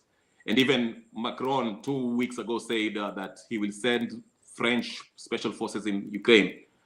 But anyway, before that, Putin said that since the NATO nations wants to join and actively help Ukraine in that war, he said the easiest way to make France crumble is to help the Africans to become independent, because he understands France heavily depends on their former colonies, which let me not say former colony, they're still colonizing them indirectly. So you see, there was this active Wagner group that are very active in West Africa, especially in the Francophone nations, okay? And you can see the trend now with Niger, Burkina Faso, and Mali, who are taking control of their country, getting rid of the French-backed terrorists. Okay, so Putin, remember, Putin has been always helping Africa to become independent, even in the 1970s with the Marshall and other countries, Zimbabwe and so forth. He was always training troops. He had always stood up with Africans, okay? So now the Wagner group is helping this West Africa, French Francophone nations to become independent, helping them militarily, okay? And now you can see that they're taking control. With Niger, Burkina Faso now, they say they're not going to let France use their uranium and stuff like that, okay? Now you can see there's an effect in West Africa, Francophone nations, and it's really messing up with the French nations, okay? So now Djibouti, like I say, I don't see the connection between French and Djibouti.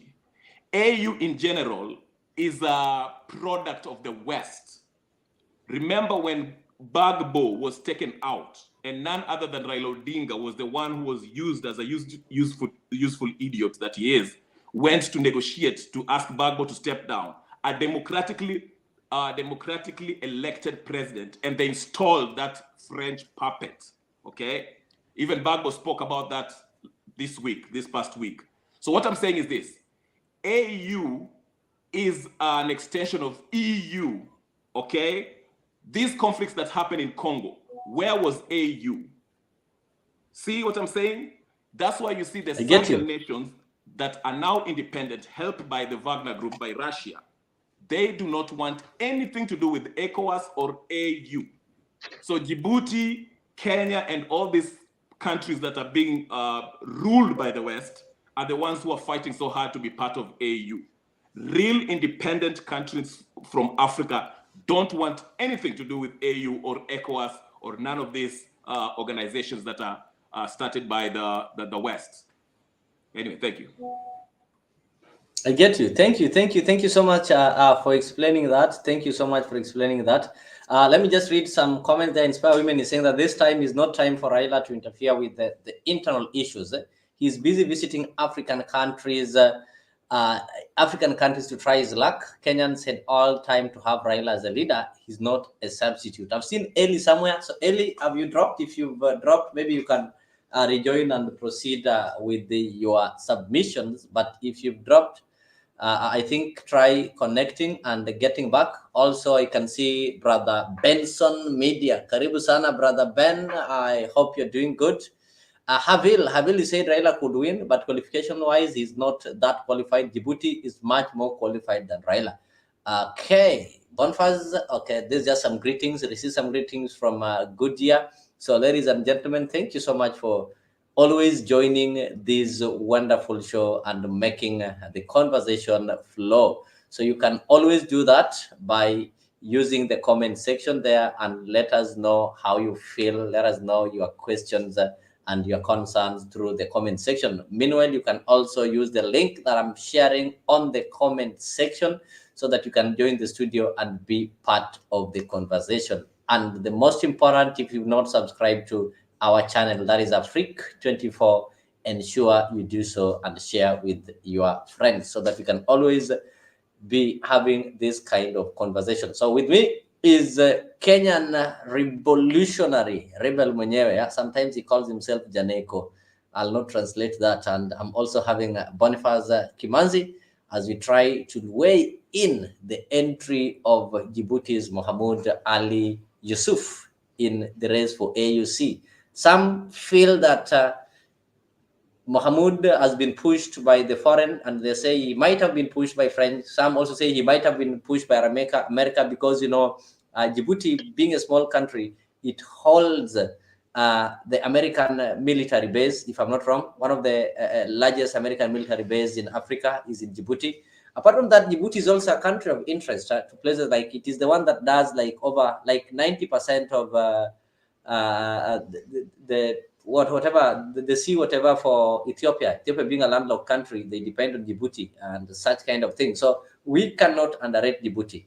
We cannot underrate Djibouti. And being that the candidate they are fronting having served as a foreign affairs minister, this is a candidate who speaks speaks French, speaks Arabic, and speaks English. And you know, communication is also key.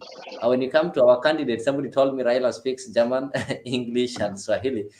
Though German is now irrelevant when it comes to AU. It's good. Kenya Revolution has told us that AU is an extension of EU. It's a creation by the West. So that one means the West have got interest. So Boniface, does it mean that if you have the support of the West, then if the West are the ones who created AU, then obviously they won't want somebody who is going to undermine or who is going to go against their interest. They would always want somebody who will be their puppet. I'm sorry to use that. So Boniface, do you think Raila will be or can be manipulated by the West? Yeah, what I can say is that Raila Odinga, he has the qualification to become the president of AU or the chairman of AU. But again, this one is a heavy duty. You need to know that again, and there will be a lot of competition. The competition will be so high because a lot of leaders who have the qualification to vie for that AU chairmanship have presented their document and they want to win. So it is upon him. It is upon him to go all over the continent and try to convince the president so that they can support him. But again, is it 100% assured that he is going to win that AU chairmanship? No. If he fails, then it definitely is going to come back to a political arena in 254, and then definitely is going to vie for president because he said that he has energy. We have seen Wajakoya saying that Raila Odinga is almost 18 years. So I think he has the energy and he will come back to vie. He will come back to vie for president come 2027. Now it is year 2024. 2025, we almost have some few years before the election. And you know that towards the end of first term, 2 years, people start campaigning. So it is high time that we know that things might change and a U-turn must be there. Anytime things might change. And Raila Odinga, maybe he knows something that we don't know because now he is silent. I have seen a lot of articles being written, posters being posted in social media asking, where is Raila Odinga yet? We have this fake fertilizer saga and also some high cost of living. Also, the doctors are on strike, but yet Raila Odinga is still hibernating. Why is he hibernating at this time? So I think we want to know that in our country things might change, and we expect a U-turn from Raila Odinga. And Goodyear said sometimes back, as we have been having our live shows, that Raila Odinga, William Ruto, and Uhuru Kenyatta, they know something that we don't know. So this one might come later, and we might see a surprise. And you know that Kenyan politics is more of surprises. So we are ready to see the surprises. Maybe Raila might be the deputy president of Rigathi Gachagua in 2032. Thank you. I've seen Kenya Rebel smiling when you talk of Raila becoming the deputy of Rigathi Gachagua. I don't know how possible that is. No, I was just Raila, happy when you saying Raila is 18 years old. That's what was funny. All right, let us move on. Kenya Revolutionary, you've not been here around, but there's something that is happening in the country. There's an uprising of the youths. The youths are really coming out to take their positions in leadership at the party level and even at the national level. We've seen this newly formed outfit called Team Ground that is led by Babu Owino and people like Gathoni Michomba.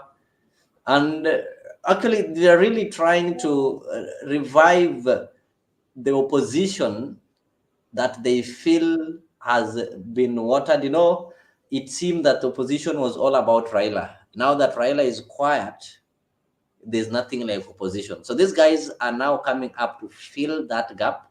Like I've heard you complain that Raila have not talked of the fake fertilizers. Raila have not talked of the doctor's strike. Raila have not talked of things to do with the high cost of living and such kind of things. But we've seen this team ground, speaking of it, we've seen team ground joining the doctors and calling on the government to ensure that they address the doctors' issues. So the question I'm asking you, do you think these youthful leaders are going to raise, now that maybe the opposition bar was raised by Raila and the people who are there by then, do you think they are going to live to the expectations and ruthlessly oppose this government and maybe, inshallah, God willing, take power in 2027 or 2032? Or these are just some passing smoke? I don't think they will have a meaningful, if you're referring to Babu Owino and Wamuchomba and Peter Keter. Those are the youthful leaders we have currently, and Osoro and Salasia.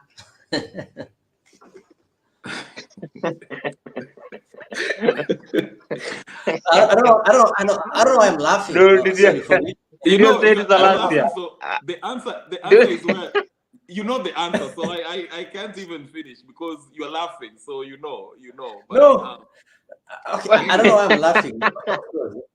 Anyway, did you say Salasia? I actually like Salasia. I really like Salasia. He's unique, but yeah.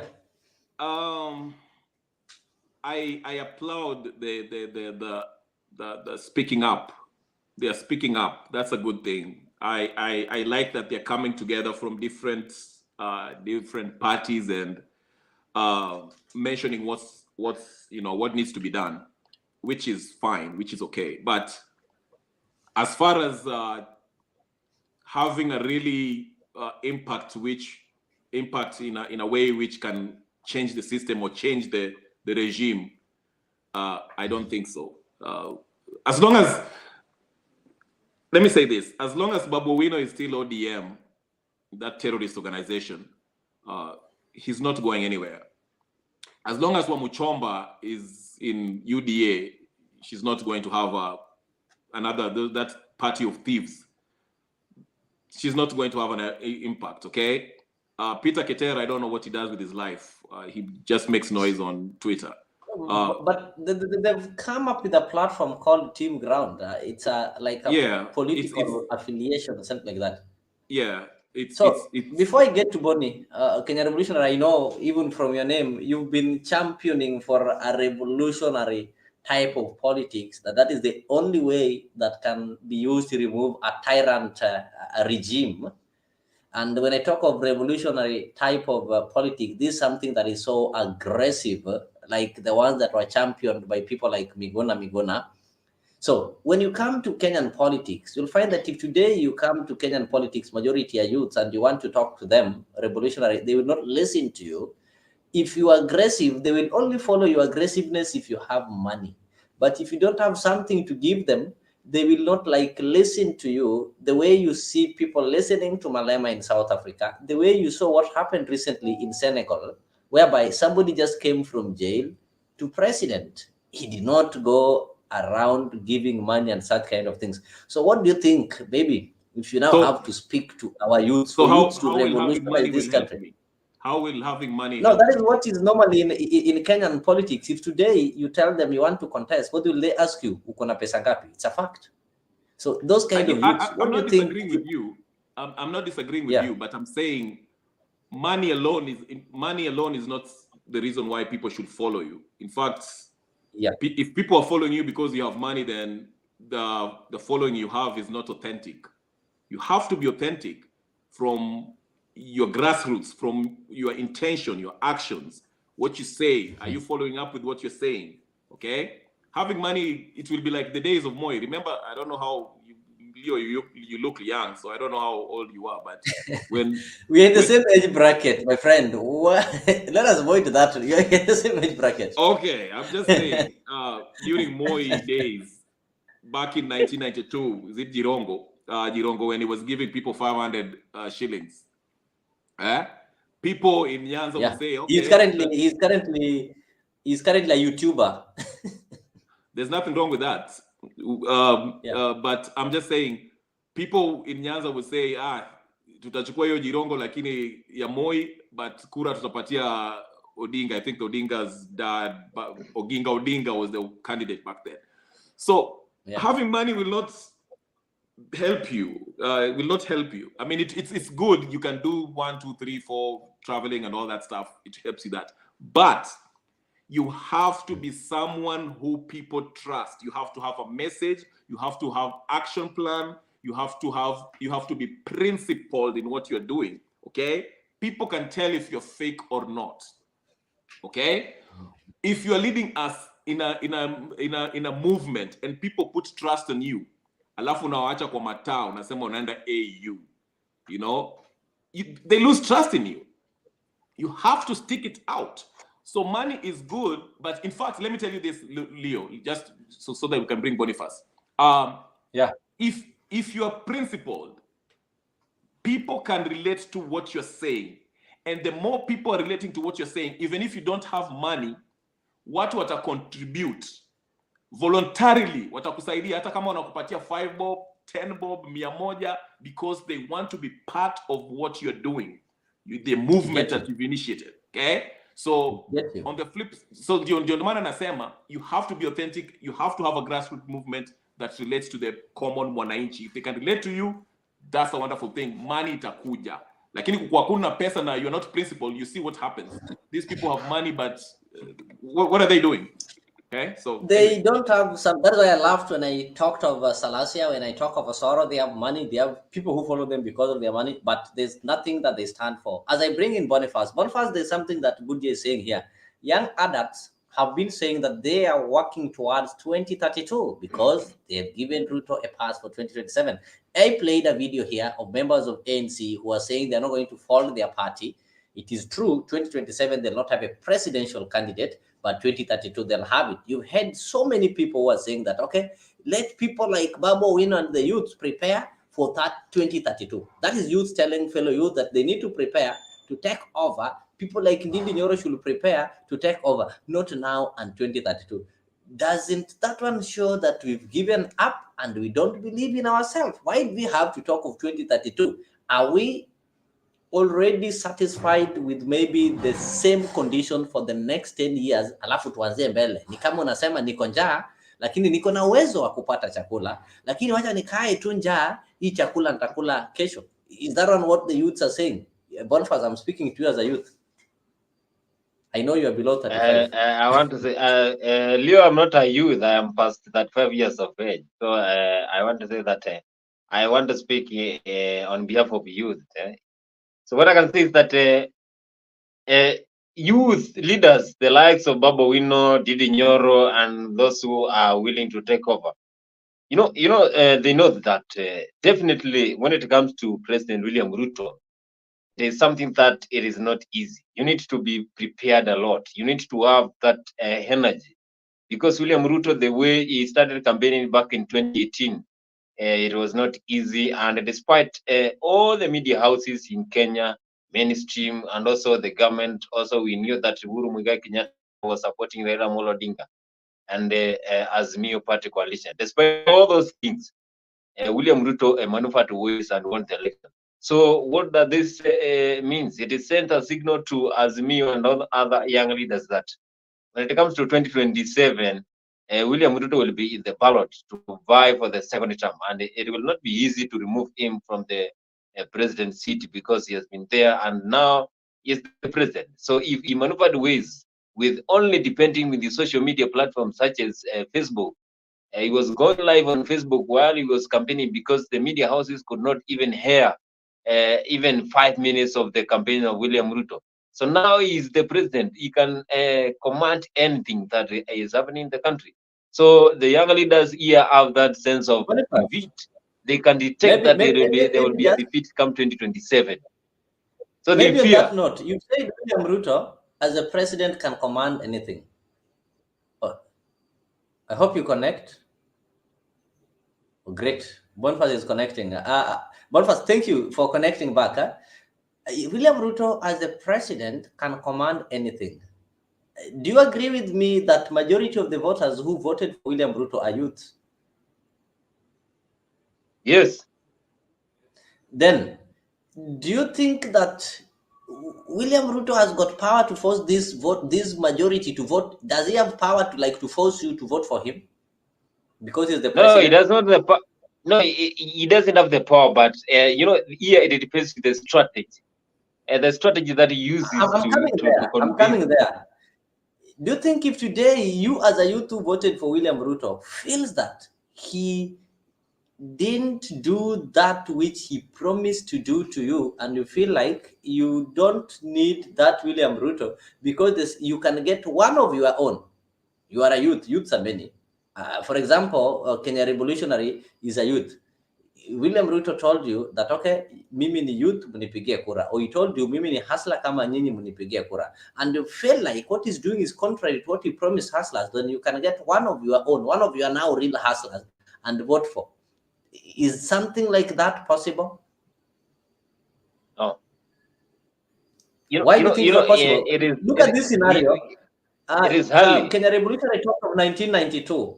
1992 during Moi, there are people that we saw like James Orengo. We saw people like Martha Karua, Gitobu Imanyara, people like Raitu Murungi, the guys who are really fighting for the repeal of the Section 2A of the Kenyan Constitution. What if this guy said, after all, Mzee Moi is old, let us wait for him to retire, then we will repeal this section.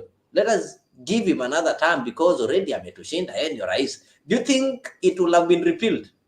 I just wanted to respond to what Inspired Women is saying. It's related to that the main problem with the Kenyan youth is that they don't want to fight for the future of their country. Leadership is not given, it is earned. Like youth don't believe in themselves. They know very well that they are the voters, they have the power, but they don't believe they can use the same power. Like you are holding a key, you know very well this key can open the door, but you don't believe you can open the door. You pass the key to somebody to open the door, then huyu mtu akiingia anakufungia.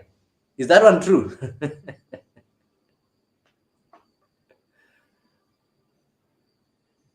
Boniface. Yeah. Proceed. You had not finished your what you are telling us about. Yeah, now you interrupted me, but I think what is that? I was trying to see that maybe before 2027, William Ruto might come up with another methodology to campaign. So he's brilliant and he knows how to capture the attention of the Kenyans. So maybe he's going to bring another terminology that is going to capture the attention, because the Hustler Nation alone won the hearts of Kenyans. Maybe he's going to come up with another terminology that can win the hearts of Kenyans, and that only can make him be the president by the second term. So I think it is going to be tough when it comes to 2027. But again, when Kenyans are ready to vote, definitely they are going to do that. But I have seen, there is data that was collected by some of the guys who do investigations. And the data showed that most of Kenyans are not going to vote when it comes to 2027. They are saying 2022 was their last time to vote for general election, because they think that whenever they make a decision, the decision is not highly considered when it comes to this general election. So I think if the Kenyans don't go to vote, then it will be a pass by for William Ruto to win this election. It is going to be very easy. I think it is going to be easy. Personally, I believe Raila can be the president, but again, the council that involved that's around him. Yeah. Okay, listen. I also want to get. I know Kenya Revolutionary. I've heard you, and I now want you to speak as Boniface. I don't want us to put Raila in the picture, because removing William Ruto and putting Raila is not something a youth should think of right now. Because if we talk of change, I want you to think of what happened in Senegal. I just want you to look at this video and think of this kind of scenario in Kenya. And maybe, I know Kenya Revolutionary is going to talk on this, because you've said something so important. Research has been done, and it shows that most Kenyans will not be voting in 2027. You are a voter. Are you controlled by those opinion poll that is saying you're not going to vote? I'm the one who's going to vote. Somebody is saying that it's likely that I'm not going to vote. Then I think once you understand that one, Kenya Revolutionary, then we can now get how to change this country. I think you've listened to Bonnie, and it depicts, Bonnie is speaking for the many Kenyans, for the many youths who are not able to speak here. That is what is happening on the ground. They'll tell you, research inasema sasa hivi, wachache ndio wataweza kupiga kura. Research inasema sasa hivi, Ruto atakuja na strategy ingine. And this person is a voter.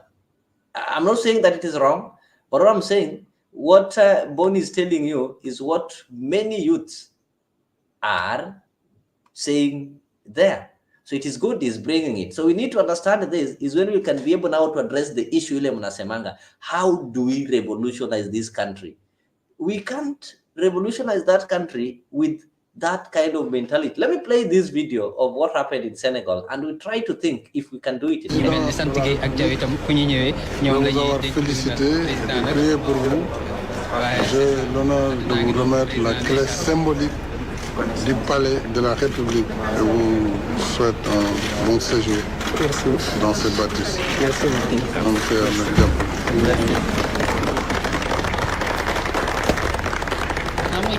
Ce sont les clés de la République, ou bien la clé du palais de la République que vient de donner le président Bassirou Diomaye Diakhar Faye, le président Diomaye Faye qui raccompagne le président Macky Sall.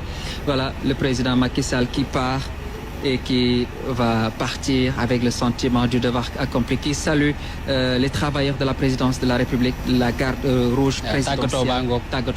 Voilà, de très belles images entre le président de la République, Bassirou Diomaye Faye, et le président Macky Sall. Nous vous laissons vivre les honneurs militaires.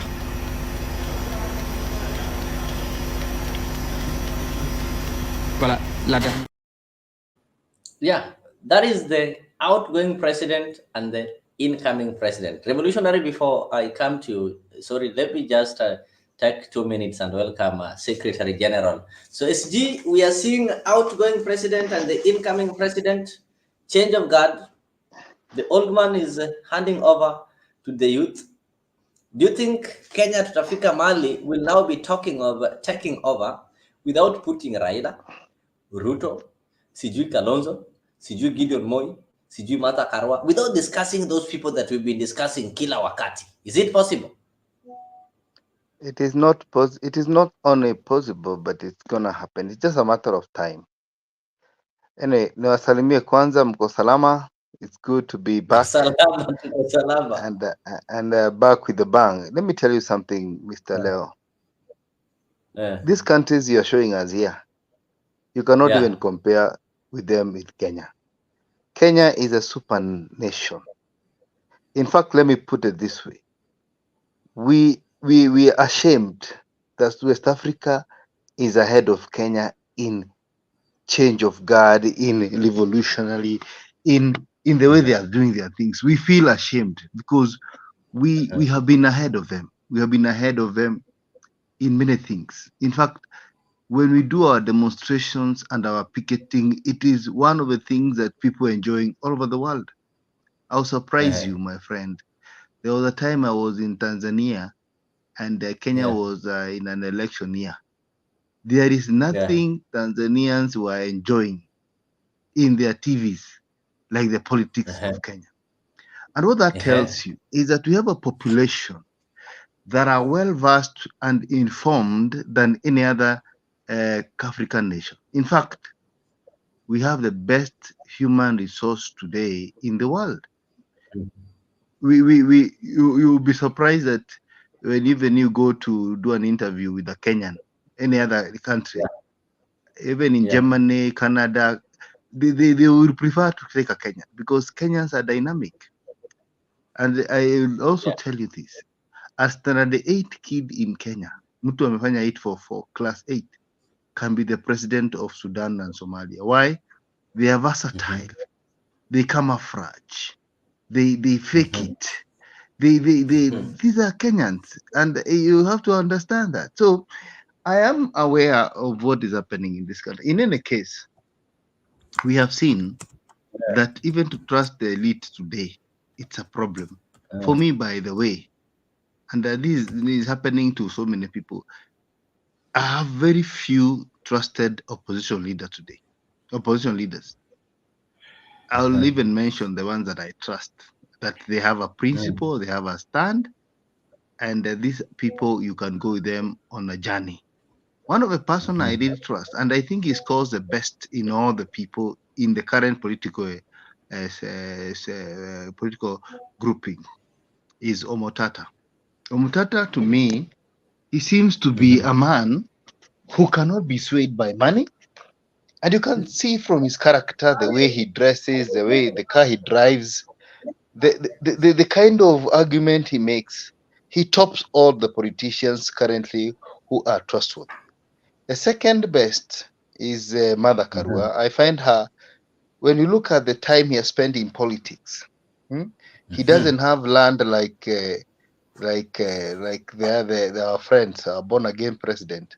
You know, he doesn't drive so many vehicles. He has a house in Kirinyaga and the other one in Nairobi, and that is it. And the only thing we talk about is that sijui alihangwa na sigara. You know, we usually find very few issues about her corruption past. And then we have Sifuna, a person who does not keep prisoners. When he speaks his mind and moves on. And then we have Bobby Owino. When I have those people, I say, these are people I can trust in my life. I can say they are good politicians. But to answer your question, we are getting there. We are going to ask very hard questions. Because for many years, we have had a situation whereby we say things are going to be better. Let us forget what has happened. Yeah? Just like now we have a scam of fertilizer. You know, the politicians in their mind, they know, Kenya will give up and they will forget this. And then we get to another scandal. We are getting to a point where people are not going to forget. We are not going to forget. Because it started slowly with a guy called Mr. Kenyatta. Yeah? Stealing a province of land. Yeah? And then the Kenyans, then 5 million people decided, in fact, we have too much land, so we'll forget it and move to another thing. Then Kenyatta moves.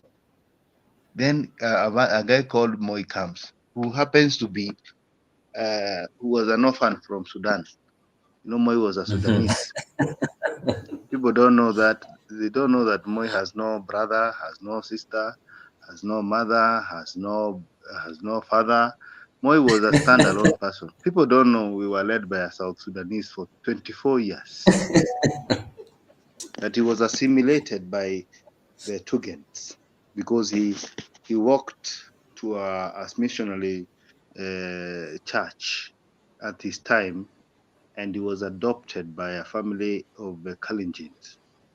And so what happened is that he was educated by these missionaries. I think they were Catholic, and made him a teacher. And from a teacher profession, Moi became a deputy head teacher of a primary school. Then he was elected a branch chairman of a union of a teachers. We call it the NAT, like union. After that, he was also elected as a district chairman of a NAT in that sublocation in Baringo. Then later on, he was elected as the Rift Valley, the whole province, as a chairman. So that's how he rose, and then he was picked by the president then, Mr. Kenyatta. And you know, there was no election, so he successfully succeeded the president. People don't know that story, but I want you to go and research and find out whether Moi had a mother, a father, another sister, or a brother. We know the brothers of Kibaki. You know, the brothers of Uhuru and even current president, Mr. Ruto. And we also know the brothers of Kenyatta. You know, but we do not know any brother of Moi or sister. But that was just by the way. I just want to tell you, when Moi now came, now he came now with another ideology. He fathered the mismanagement and the theft of public resources. You understand? So if you come early, you do one small thing and there's an escalate. So he did whatever he did, and then we said we're going to forget it and move on. When he got out, Kibaki came. But Kibaki was also to me, was a good president. But he had his shortcomings, and he had the Kanu blood in him. We remember the Triton scandal. We remember the I think the Goldenberg. Goldenberg was in Moi time. That there was also this Triton. There was this passport scandal. There were so many Atura and Magarian. All these things came, and Kenya said, we shall forget them. It's gonna be better. He went. Uhuru came. Uhuru also was good. He was very abreast the president, but you see him also having issues to do with cancer, COVID, and these things doesn't work. And also you find a lot of favorism in the government, where you find like KRA is a Kikuyu Revenue Authority. These things, and we say, no, it's gonna be better. Let us just wait, and we forget about it and move on. Now we have a president who is actually the combination of all of them. And what I'm saying here, you will see it coming to pass, because I'm a prophet. Ruto is going to pay he's going to pay the sins of all these presidents. Believe you me. In fact, what is keeping him? What is keeping us Get you. to remove him? What is keeping him not to get? Your voice is Mr. SG. Wamekukatia di sauti ama? Can you hear me? I can hear you now. I can hear you. Raise it a bit and maybe okay. What is causing him not to suffer the wrath of the people of Kenya? It is because God has blessed us with the rain. The other name of inflation is food. And if there is food, people relax. But you can imagine if there is no food. So kwa hayo machache ndugu yangu ni kutie moyo. We are going to do something that is before the election, or in fact the day of election, where we are going to make sure that we change this country forever, because we know what we want. The reason why Kenya revolutionary is not in Kenya is because Kenya cannot provide a job for him, and he wants to be a place where there is structures and order. And many people are abroad, not because they want it, they don't want to be far from their family, but because they cannot attain and do what they want to do in Kenya. Because Kenya is what we call a zigzag and structured, and where systems don't work. But we know what we want in our hearts. We know we want systems to work. In fact, we want whereby if you come to Kenya, you can feed your family, you can take them to school, and you don't need houses and hectares of land for you to survive. Those things will come to an end. We'll question these things once and for all. We don't want people to own a province. We don't want people to still you hold the Bible on one hand and on the other hand steal land and say praise the Lord. We don't want people to have questions, because it doesn't make sense to me. What kind of a God is this that we serve? That you steal land today, tomorrow you are born again, saying born as if you were. I mean, salvation is not only avoiding to drink alcohol. It is also not taking public property. That is salvation. Kama ni wokovu ni hiyo. Na tukipata wokovu ingine, you know, people say that in Kenya we are blessed because we have a born again, spirit-filled president. That is a lie. This is not a born again, spirit-filled president, because today we are with him, with Benihim, kneeling down and speaking in tongues. Tomorrow he is in Naivasha, stealing 5,000 hectares of land. Which salvation is that, bro? Salvation. Kwa hivyo kwa hao machache. Thank you. Ken SG, that's the Secretary General. So Kenya Revolutionary, I'm on you. You've heard what SG have said, you've heard Bonnie, and SG have also spoken one thing that every one of you saying, that we need to change this country. And to change this country, we need to start thinking beyond Raila start thinking beyond Uhuru, beyond Ruto, and all those people. The people we mentioned, these are people that we've been seeing them replacing Raila and Ruto, and replacing Ruto and Uhuru. We've realized that we did the same thing, and replacing Raila and Ruto will also prove to you that we're going to do the same thing. Why? What Raila did with Uhuru is the same thing Ruto doing with Raila. Is it not the same thing? Is it not Raila getting Uhuru, then we hear Raila is AU, blah, blah. Is it not the same thing that now Raila is getting Ruto and such kind of thing? So as I bring you Kenya Revolutionary, TRM is saying that Kenyans are submissive and easy to control. That is why what happened in Senegal cannot happen here. So maybe I'll give you some 3 minutes, then I welcome Eli. Amejaribu kuingia mara nyingi akidrop. So just be a good brother. I'll be brief so I can let Eli pia azungumze. I haven't seen him for a while. I'm glad to see him now. SG Kamau pia. Sijasikia sauti yake for a while. Anyway, one thing, 3 quick points. Leo, the solution is not necessarily having young people to lead the country. You have to have people who you're not qualified. I mean, the solution is not just because you're young. You have to be someone who's really, like I say, principle, all the good things that you need. You look for a leader, you know. 2, I agree with SG that Okiya Mtata is one that really stands out, and he has been, you know, he has been a nobody for a long time. Yeah. Yes, and now we are finally seeing, and he's been using a less, you know, confrontational way of dealing with Ruto, and even the previous governments. Okay, Martha Karua is just as corrupt as the rest of them. She's a pretender, a fake.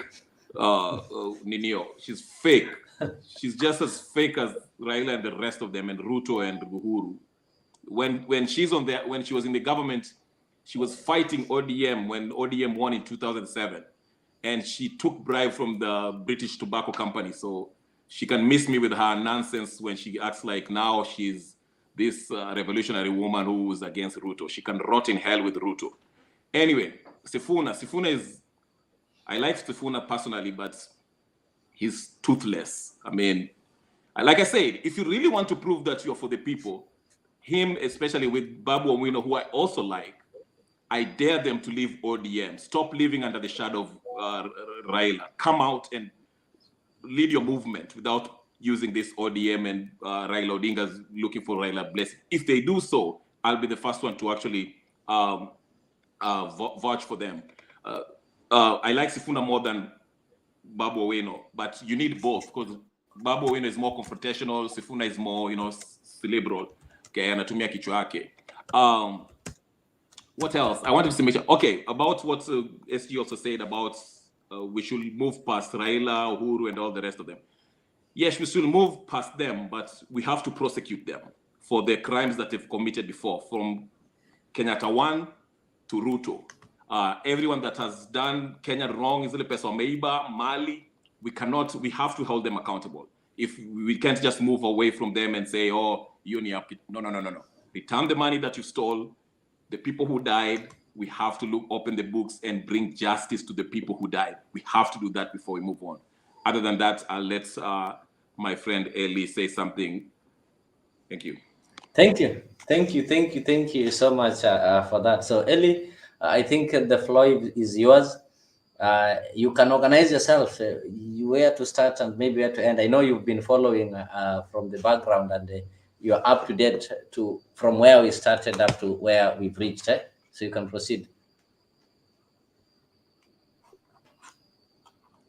Thank you. People like SG, whenever they see me, they run. Me, the people in this channel, when they see me, they run. Are you sure SG are seeing you? I know why they run, because a lot of them they type certain things on the channels and on the WhatsApp groups, and they're afraid to face the wrath of me. You said that until Kenya revolutionary. Even this Kenya revolutionary you see him here. he's bitter with the Raila and ODM and all this. That it doesn't make sense, you know. Those are just political parties and individuals. Let's go for substantive issues, you know. For example, you find that a lot of the times when we're debating here, we actually have a lot of things in common. Very, very few things that we are conflicting about. So, for example, I would say when you guys were all doing the presentations about the AU and so on and so forth, I believe that majority of Kenyans, including people in this panel, share the same view that Kenyans are more important than a person being elevated to some, you know, high portfolio diplomacy job in Addis Ababa. You know, it does not change the lives of Kenyans. Okay. Now, of course, after I've said this, some people start typing there that, oh, Eli is against Raila or ODM and so on and so forth. That doesn't make sense, because even within the Orange Democratic Movement, there are some people who probably think that, like the rest of Kenyans, that, you know, that's a job for one person. It's not for anything to do with Kenyans at large. I'll give you an example of how the West is involved in all this. So you have Tony Blair, former British Prime Minister. He propagated something called NEPAD, New Partnership for African Development, which I think at the moment is. I know Vita. Yeah, I think now they're headquartered in South Africa or something. But originally NEPAD was a household name that was engineered by the British government and a few other African countries that were involved in the same things that we talk about every day, about governance, democracy, and so on and so forth. And even you can go and research, you see what has NEPAD done. All these hollow statements and agendas and you know, visions that have been propagated since independence in the name of changing the African continent have not worked. Okay? So the reason why I gave the example of NEPAD is because the individuals who worked on the NEPAD program were heavily involved in the Kibaki-Raila regime. Okay? And we saw nothing that changed. In fact, even in East Africa, in terms of the virtues of NEPAD, which was you know, a neo-colonial project. Okay, these guys had to fund something so that they employ their own people from Europe. Okay, that's what happened with the idea of NEPAD. So when we see people now, you know, sitting on the edge, you know, nearly collapsing when they are worried about whether Raila will become the chair of the AU, people are so worried. You know, like I don't really get it. You know, it's not even supposed to be national news, because this person has his ambitions for some reason. For some reason, he wants to keep being in top leadership, even at the age, you know, if it's in the twilight. He should really calm down a bit and enjoy his retirement. But that's a personal decision which he should make himself. I actually think that the Kenyan government should not waste a penny trying to campaign for an individual who, number one, is very, very wealthy. Mr. Odinga is very wealthy. In fact, he's probably one of the top 5 most, you know, top 5 wealthiest political figures in East Africa. He does not need a government to campaign for him to be the next chair of the African Union. It's something that is shocking that people are even interested in this. Number 2, even if he wins this post of AU chair. How would that translate in terms of East Africa as a whole? Because when you're AU chair, you're supposed to be, be interested in representing the whole continent. And it's a commission, it's not you thrusting your powers against the other members of the AU top, hierarchy. Decisions are not made by one powerful individual. So there are so many international relations issues that this person will probably have to follow, the protocols. And someone of Raila Odinga's, fiery, style, he may not follow some of the things that is expected of him at the AU. That might be one of the reasons why he's being challenged by others. One of his credentials is his independence, how he makes his own decisions against his colleagues or his surroundings. But that is not the only reason that this might prevent him from getting this position, because you've got the people that are standing against him are younger than him, so they feel that this is an age thing, because there are people who are ageist in this environment of diplomacy, but others would be conservative and say, look, this guy is well experienced, okay? But I'm only talking in terms of those who are interested in this discourse about whether or not Raila Odinga gets the position. For me, I don't care, because it does not translate to anything within the Kenyan, wananchi. They don't get anything out of it. In fact, if you look at most governments in the so-called developed world, and even in countries that are struggling, majority of people don't even know who is their prime minister or president. They don't want to know. You look at Kenya, right now people are already discussing who is the next president.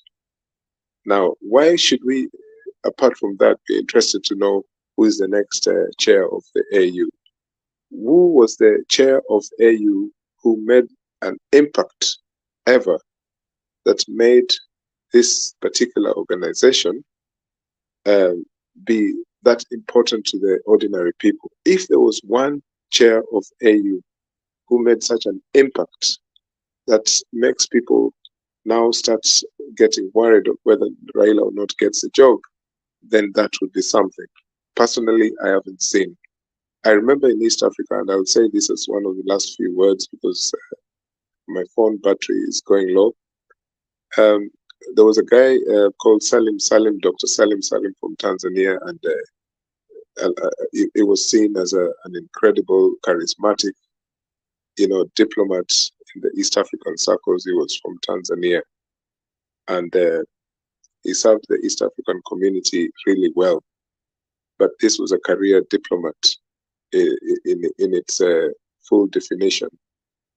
Mr. Odinga, some people may have certain objections, or they'll be against him being in such a position at the AU because of his business interest, because he's very powerful in corporate circles. So people already know this. Those who know, and they'll think that he's only there because this will serve him well as a diplomat who has economic reasons, powerful ones, to have that job and fulfill his aims. Others would say, no, he doesn't really need this. He has enough money, and it doesn't matter.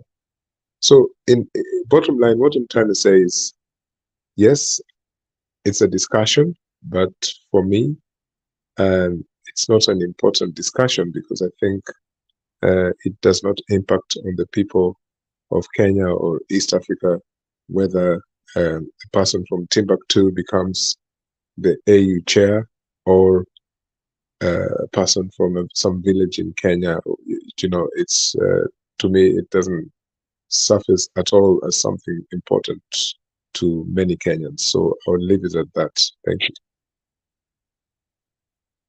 Thank you. Rebel, your hand is up, huh? I just wanted to say, can you hear me? Loud and clear. Okay. Yeah.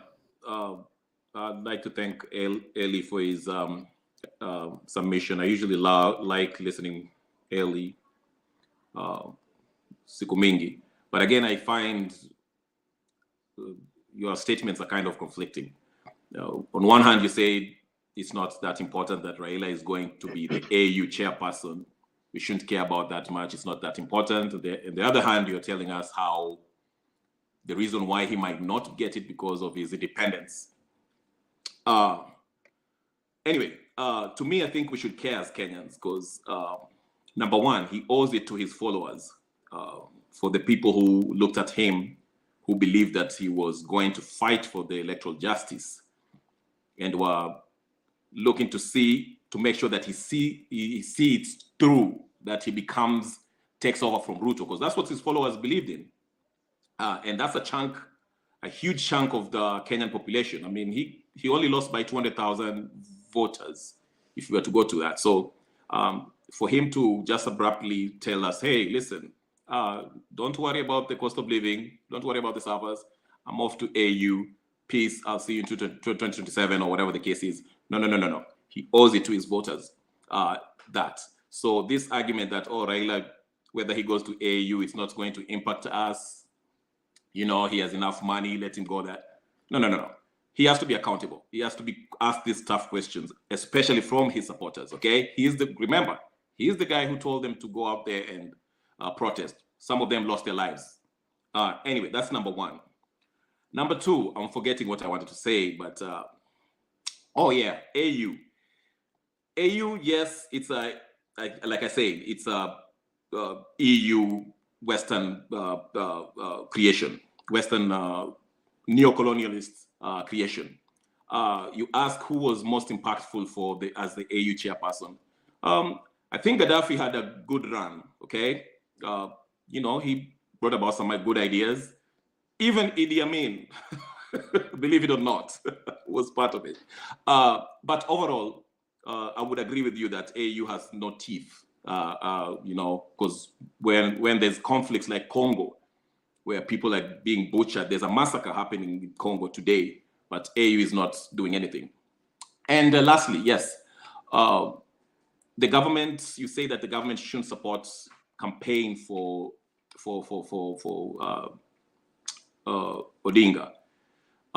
It is the government, every government that are part of AU, they should they are to front their candidate. They should submit the name of the person who they feel from their country, who they feel should run for this position. So yeah, they chose Raila Odinga, and by choosing him, they can't just sit back and say, "Oh, okay, Raila is going to run for this position, so we are going to sit back. He's going to campaign using his own money." No, the country that's the head of state who does that, it is up to them, whether it's through Musalia Mudavadi or one of the CSS, whoever it is they choose to campaign for their candidate. And also Raila Odinga also will, you know, but it will be government funded. State will fund this because they've specifically picked Raila Odinga to run for that position. Anyway, that's all I want to say about your statement. I missed your first statement. My thing went off. Go ahead. Okay, I'll just respond very quickly because with your permission, Leo. Proceed. That what I was going to say there is a lot of people are happy that Mr. Odinga is a candidate for this particular position, because the ones who are pro, what's the other party called? What you call the Ruto party? What are they called? I can't remember. It's not Azimio. What's the other one? Kenya Kwanza. Kenya Kwanza.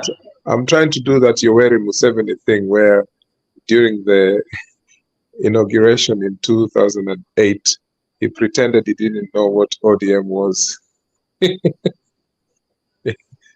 Yoweri Museveni, Raila was sitting there, the whole political, international, all these delegates, all these people were there, and Museveni pretended he didn't know what ODM was. So I'm also trying the same thing. This Kenya Kwanza keeps confusing me. But what I'm trying to say, it's not only Kenya Kwanza who want Raila to go to that AU. Even people in the so-called opposition, because they know that the dynamics in the Kenyan politics will change as soon as this man is out of the scene. So we have to bear that in mind. What you say there, that my statement is confusing, I'm just being part of this political discussion. I'm not saying that we cannot have this discussion. What I'm saying is, for me, the people of Kenya are facing severe economic struggles at the moment. And for the media to elevate Raila Odinga's candidacy in the AU as a thing is, for me, problematic. That's what I meant. It doesn't mean that now I'm trying to rubbish everything. Okay, I'm a bit dismissive about this whole AU thing. Maybe I have a bias against it. There's nothing revolutionary about it. When you even speak about Gaddafi and Amin, I laugh because, and that was OAU, and it was actually worse than AU. The Organization of African Unity was the most disorganized, quasi-international thing representing Africa. It was rubbish, okay? And it was infiltrated. This particular AU is most infiltrated by China. For example, there was I think it was 3-4 years ago when international media and some individuals from different countries found out that China had actually bugged the AU building in Addis Ababa. The new building that China built is completely in the hands of China, because they were getting all communications happening in that building, and sending all the information of everything that was being discussed, including the offices of the AU. Now, when we talk of the West, we forget that China is also playing a huge part in controlling Africa through what they did by,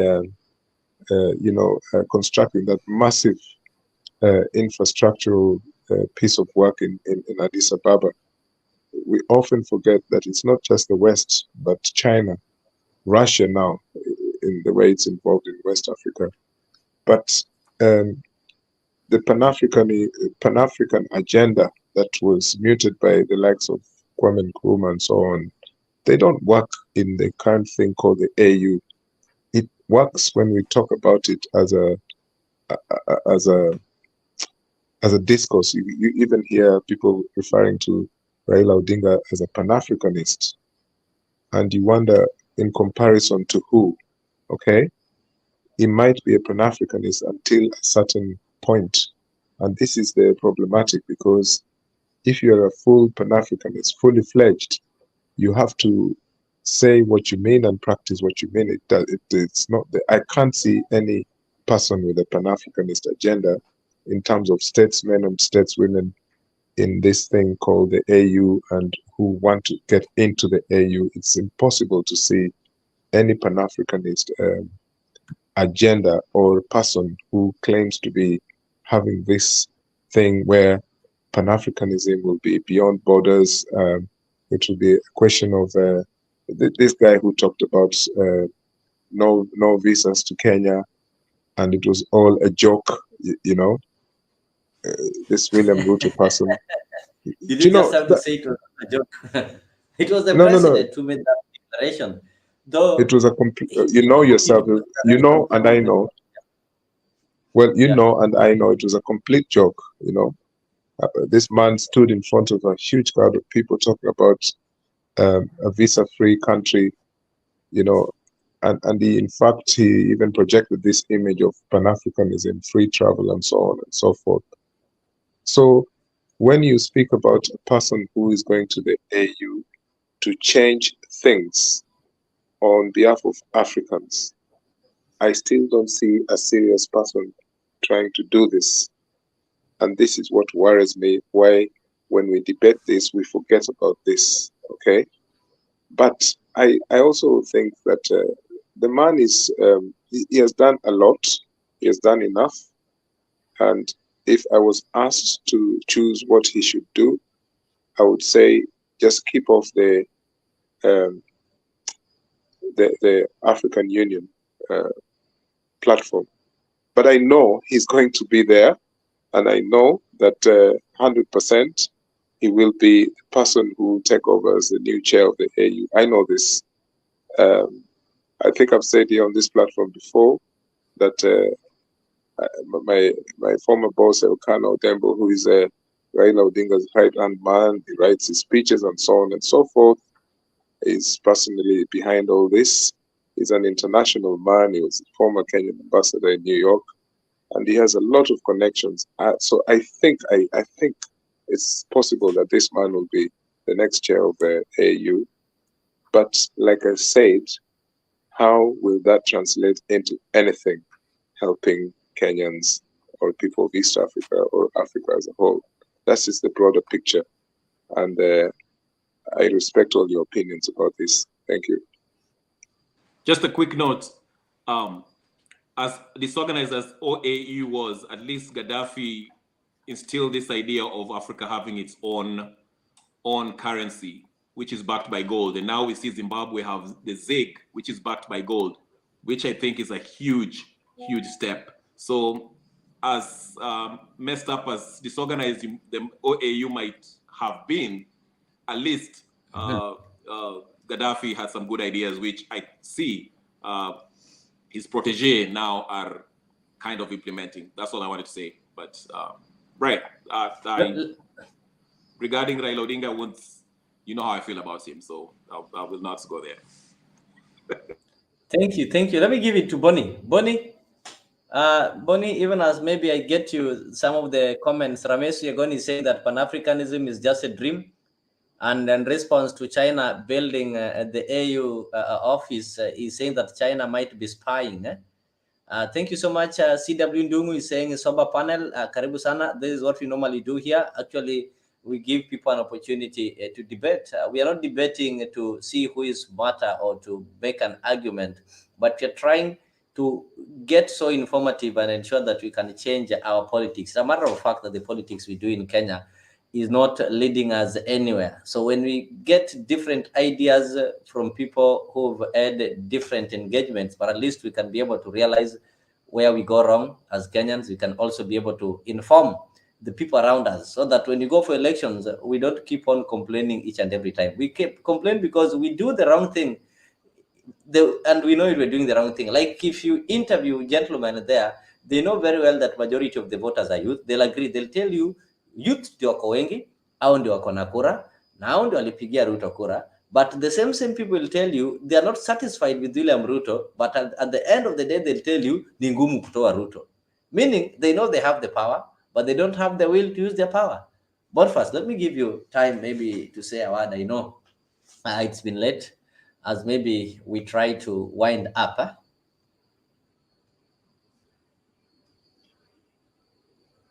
Yeah, thank you so much, Leo. And as you have said, that young people know that they can do their best when it comes to winning this seat and being the president and also leading this country.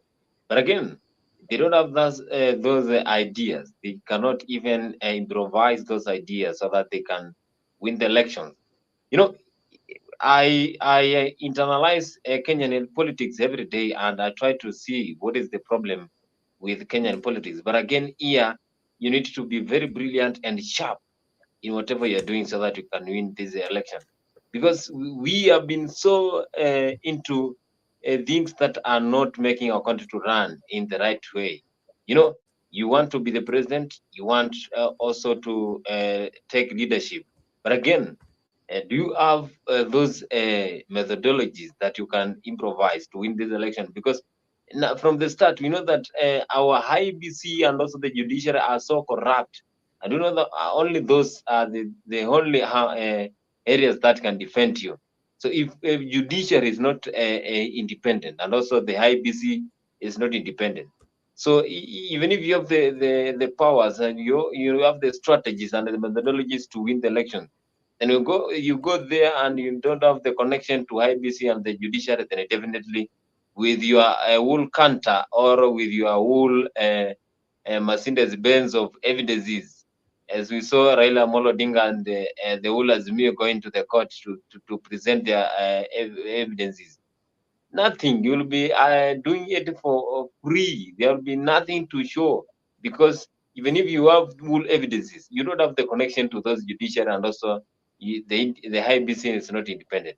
So I think unless we make our country to be a neutral ground whereby everything is okay, we need to make sure that we cancel any activity that involves corruption, and also we make our judiciary and IBC very independent. It is only by this that we are going to make a leadership to be in the right way, because Kenyans will always vote for their president who they want, but not who the system determines or who the judiciary or the IBC determines. Because if we are only going to do that, then definitely Kenyans are going to get bored. And that is the reason that Kenyans are not willing to vote come 2027. The research shows that they are not willing to vote because they think that whenever they choose the leader, there's not it is not their wish and how they have been determining the win, but also it is now the machines and also the IBC which determines, which just gives us false results. So Kenyans are not willing to vote for general election. So even if we have leaders who are youth and young and want to get into this position, how can they come into a conclusion and win this one? It needs a lot of courage, a lot of brilliance, a lot of knowledge, a lot of connections, a lot of things to win this election for president. You can win MPs, you can win MCS, but when it comes to president, only Ruto has surprised us. And again, anyone else, maybe it will take time. Thank you. Thank you, Boniface. Maybe I can get a closing remark from a Kenyan revolutionary, yeah? Kenyan revolutionary. Oh, yeah, can you hear me? I can hear you, and currently speak to youth. Actually, we need to have a program dubbed Youth Unlocking Their Power, at least so that we can be able to reach as many youths as possible. To help them unlock the power in them. The youths are having power. They just need to be told how to unlock their power. So in Revolutionary, I'll contact you so that we can have maybe a session, even if it is 40 minutes a day, we speak to our youths. We tell them the importance of the power that they have, the importance of their numbers, what these numbers can do differently, so that they don't keep on begging MPs or begging these leaders for something too small, so that they don't keep on being the people who are participating in demonstrations and activating these kind of things. Na ikifika mali pa kukula, then they go for old. They're being told they're not experienced. So yeah. Closing. Anyway, my closing remark. Actually, I'm glad you are, because I was about to leave anyway. But all I can say, yes, we can have a session on the youth, but it will take more than the youth. We need everyone. We need the youth, the old, the whatever, every demographic we can get to understand the sovereign power that we hold as the Kenyan people. We are a constitutional democracy. Okay, the power lies with the people. The majority of the people makes them sovereign. Okay. Anyway, as to the topic. Raila's chances getting to AU, I have no idea how, he might get it, he might not get it. I don't think he has the qualifications, but, it's Africa, so you never know. What else did we talk about? Oh, the youth not voting in 2027. While those studies might say that they might not vote, but we never know, because something might happen. What if Raila doesn't get that AU seat and comes back and vie? He still commands a huge number of followers. So you never know what might happen. So I can't say that 2027 people will not vote. You never know what might happen. So it's just a wait and see. We go day by day and see. But it's time. What I'll say is this. It's time for us Kenyans to back people who have been proven to be siding with Kenyans. The only person I know who have had and I've looked at his whatever credential is Okiom Tata so far.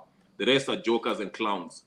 That's all I can say. But Leo, thank you very much for the talk today, and Boniface and Eli, and I'll hope to see you guys probably tomorrow or maybe next time we have this session. And let me know, you know how to reach me, right? Come to my channel, comment, subscribe, share, like, all the good stuff. I'll do that. All right, peace. I'll do that. Bye. Okay. Ladies and gentlemen, from this end, I don't think I have much to say. I just want to say thank you for taking your time and joining this show. Thank you to the panelists who made it. Thank you, Boniface. Thank you, Kenya Revolutionary. Thank you, Eli, SG, Kamau. Thank you so much. We also had True TV. I guess that was Mzalendo. And everybody who joined this show and participated in this conversation. Indeed, if you have this kind of conversations, we are going to enlighten and inform our viewers who are Kenyans, who are voters, so that we can have informed decisions as we are making some political decisions, or as we are going through our democratic right, which is the right of voting. We are not here maybe to campaign for anybody, but we are just here to ensure that we tell Kenyans what is expected to them. Of course, what you're doing is just called civic education. So to Goodyear, thank you so much for joining us on the comment section. Richard Relay, TRM, Betty, Mary Masuko, Esther, C.W. Ndungu, Ramesu Yegon, Antichrist. Thank you so much for joining. Tugege TV, thank you so much. Even though you asked a question that wasn't answered, I know next show, I'll have to ensure that SG Kamau answers that question. What was the name of Moi's sister? I think one was answered there. Paris, Washington. Thank you so much for joining the show. Of course, Mama Lona, Inspire Women. Thank you so much. Geoffrey Ruto, of course, thank you so much for joining this show. One and only Brother Benson, thank you so much. Havil, indeed, we really enjoyed your comments. Pen Yagaka, thank you so much. We need you on the panel. So ensure next time when you join us, Pen, you be on the panel. We really need your counsel over here.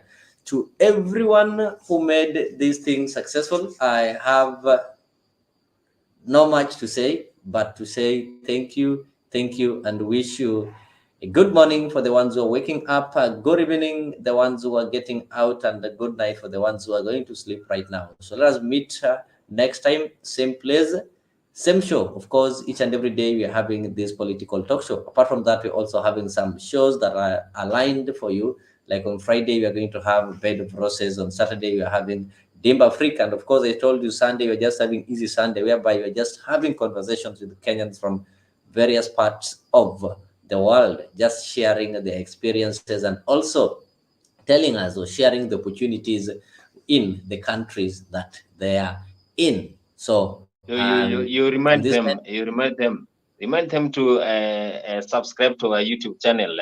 Of course, for you to get all these and much more that we are planning to launch, you have to subscribe to Afrique 24-hour TV. I know people are watching me from different channels. There's some people from Tembe. It's not bad, but ensure you subscribe to Afrique 24-hour so that when we do have some serialized programs like Bed of Roses, which is only streamlined on Afrique 24-hour. So I don't want to miss that kind of opportunity simply because you're not subscribed to Afrique. Wherever they are, let them subscribe to Afrique 24. And also, yesterday it was UEFA Champions League. I know, Leo, you follow football and you saw what happened. Barcelona has won 3-2 to Paris Saint-Germain. And also Borussia Dortmund has been defeated by Atletico Madrid. So UEFA Champions League, those are the draws, quarterfinals. Oh, that's great. So let's wait for the second leg of the UEFA Champions League. And to get much of that analysis, join Boniface Kimanzi on our Dimba Freak every Saturday. Yeah, from what time, Boniface? From what time? Every Saturday they join us from 11 a.m. That is East African time. From 11 a.m. East African time, you will get a full analysis of what is happening around sports, not only football. They analyze all kinds of sport, and to those guys who like putting the stake, there's a nice opportunity for you to understand the strength of these teams and to know when you are betting which team you are going to stake for. And I know there are fans of football who maybe they're not able to watch these kind of games, like the game that has just ended right now. There are some of you who did not follow up. So on Saturday, if you join Dimba Afrique, at least you'll be able to get maybe step-by-step explanation how and why your team won or why your team lost. But apart from that, on Saturday, I've told you on Friday, this Friday, don't miss this show called Beto Process. It will only be exclusively on Afrique. So if you're joining from Tembe and you've not subscribed, do that before you sleep so that you don't complain that, oh, this show was there, but I did not get a notification. When you subscribe and you turn on the notification bell, whenever these shows are getting on live, they will always notify you an hour too or some minutes too, so that you prepare. If you're in place without internet, you ensure that you have internet. And for the political show, the same. We will always get you notified even on the topic that you're going to discuss, so that you can also prepare your questions and your views in order not to miss this kind of show. So from this end, I just want to say thank you so much for tuning in, for participating. And to my Muslim brothers and sisters, I know we are still celebrating Eid al-Fitr, so let me say Ramadan Kareem, and may Allah take away your sins through the good deeds that we've been doing. To everybody, thank you from this end. Let us meet tomorrow, same time, same place, as we keep on connecting you with African stories. That was Afrique Live Political Talk Show.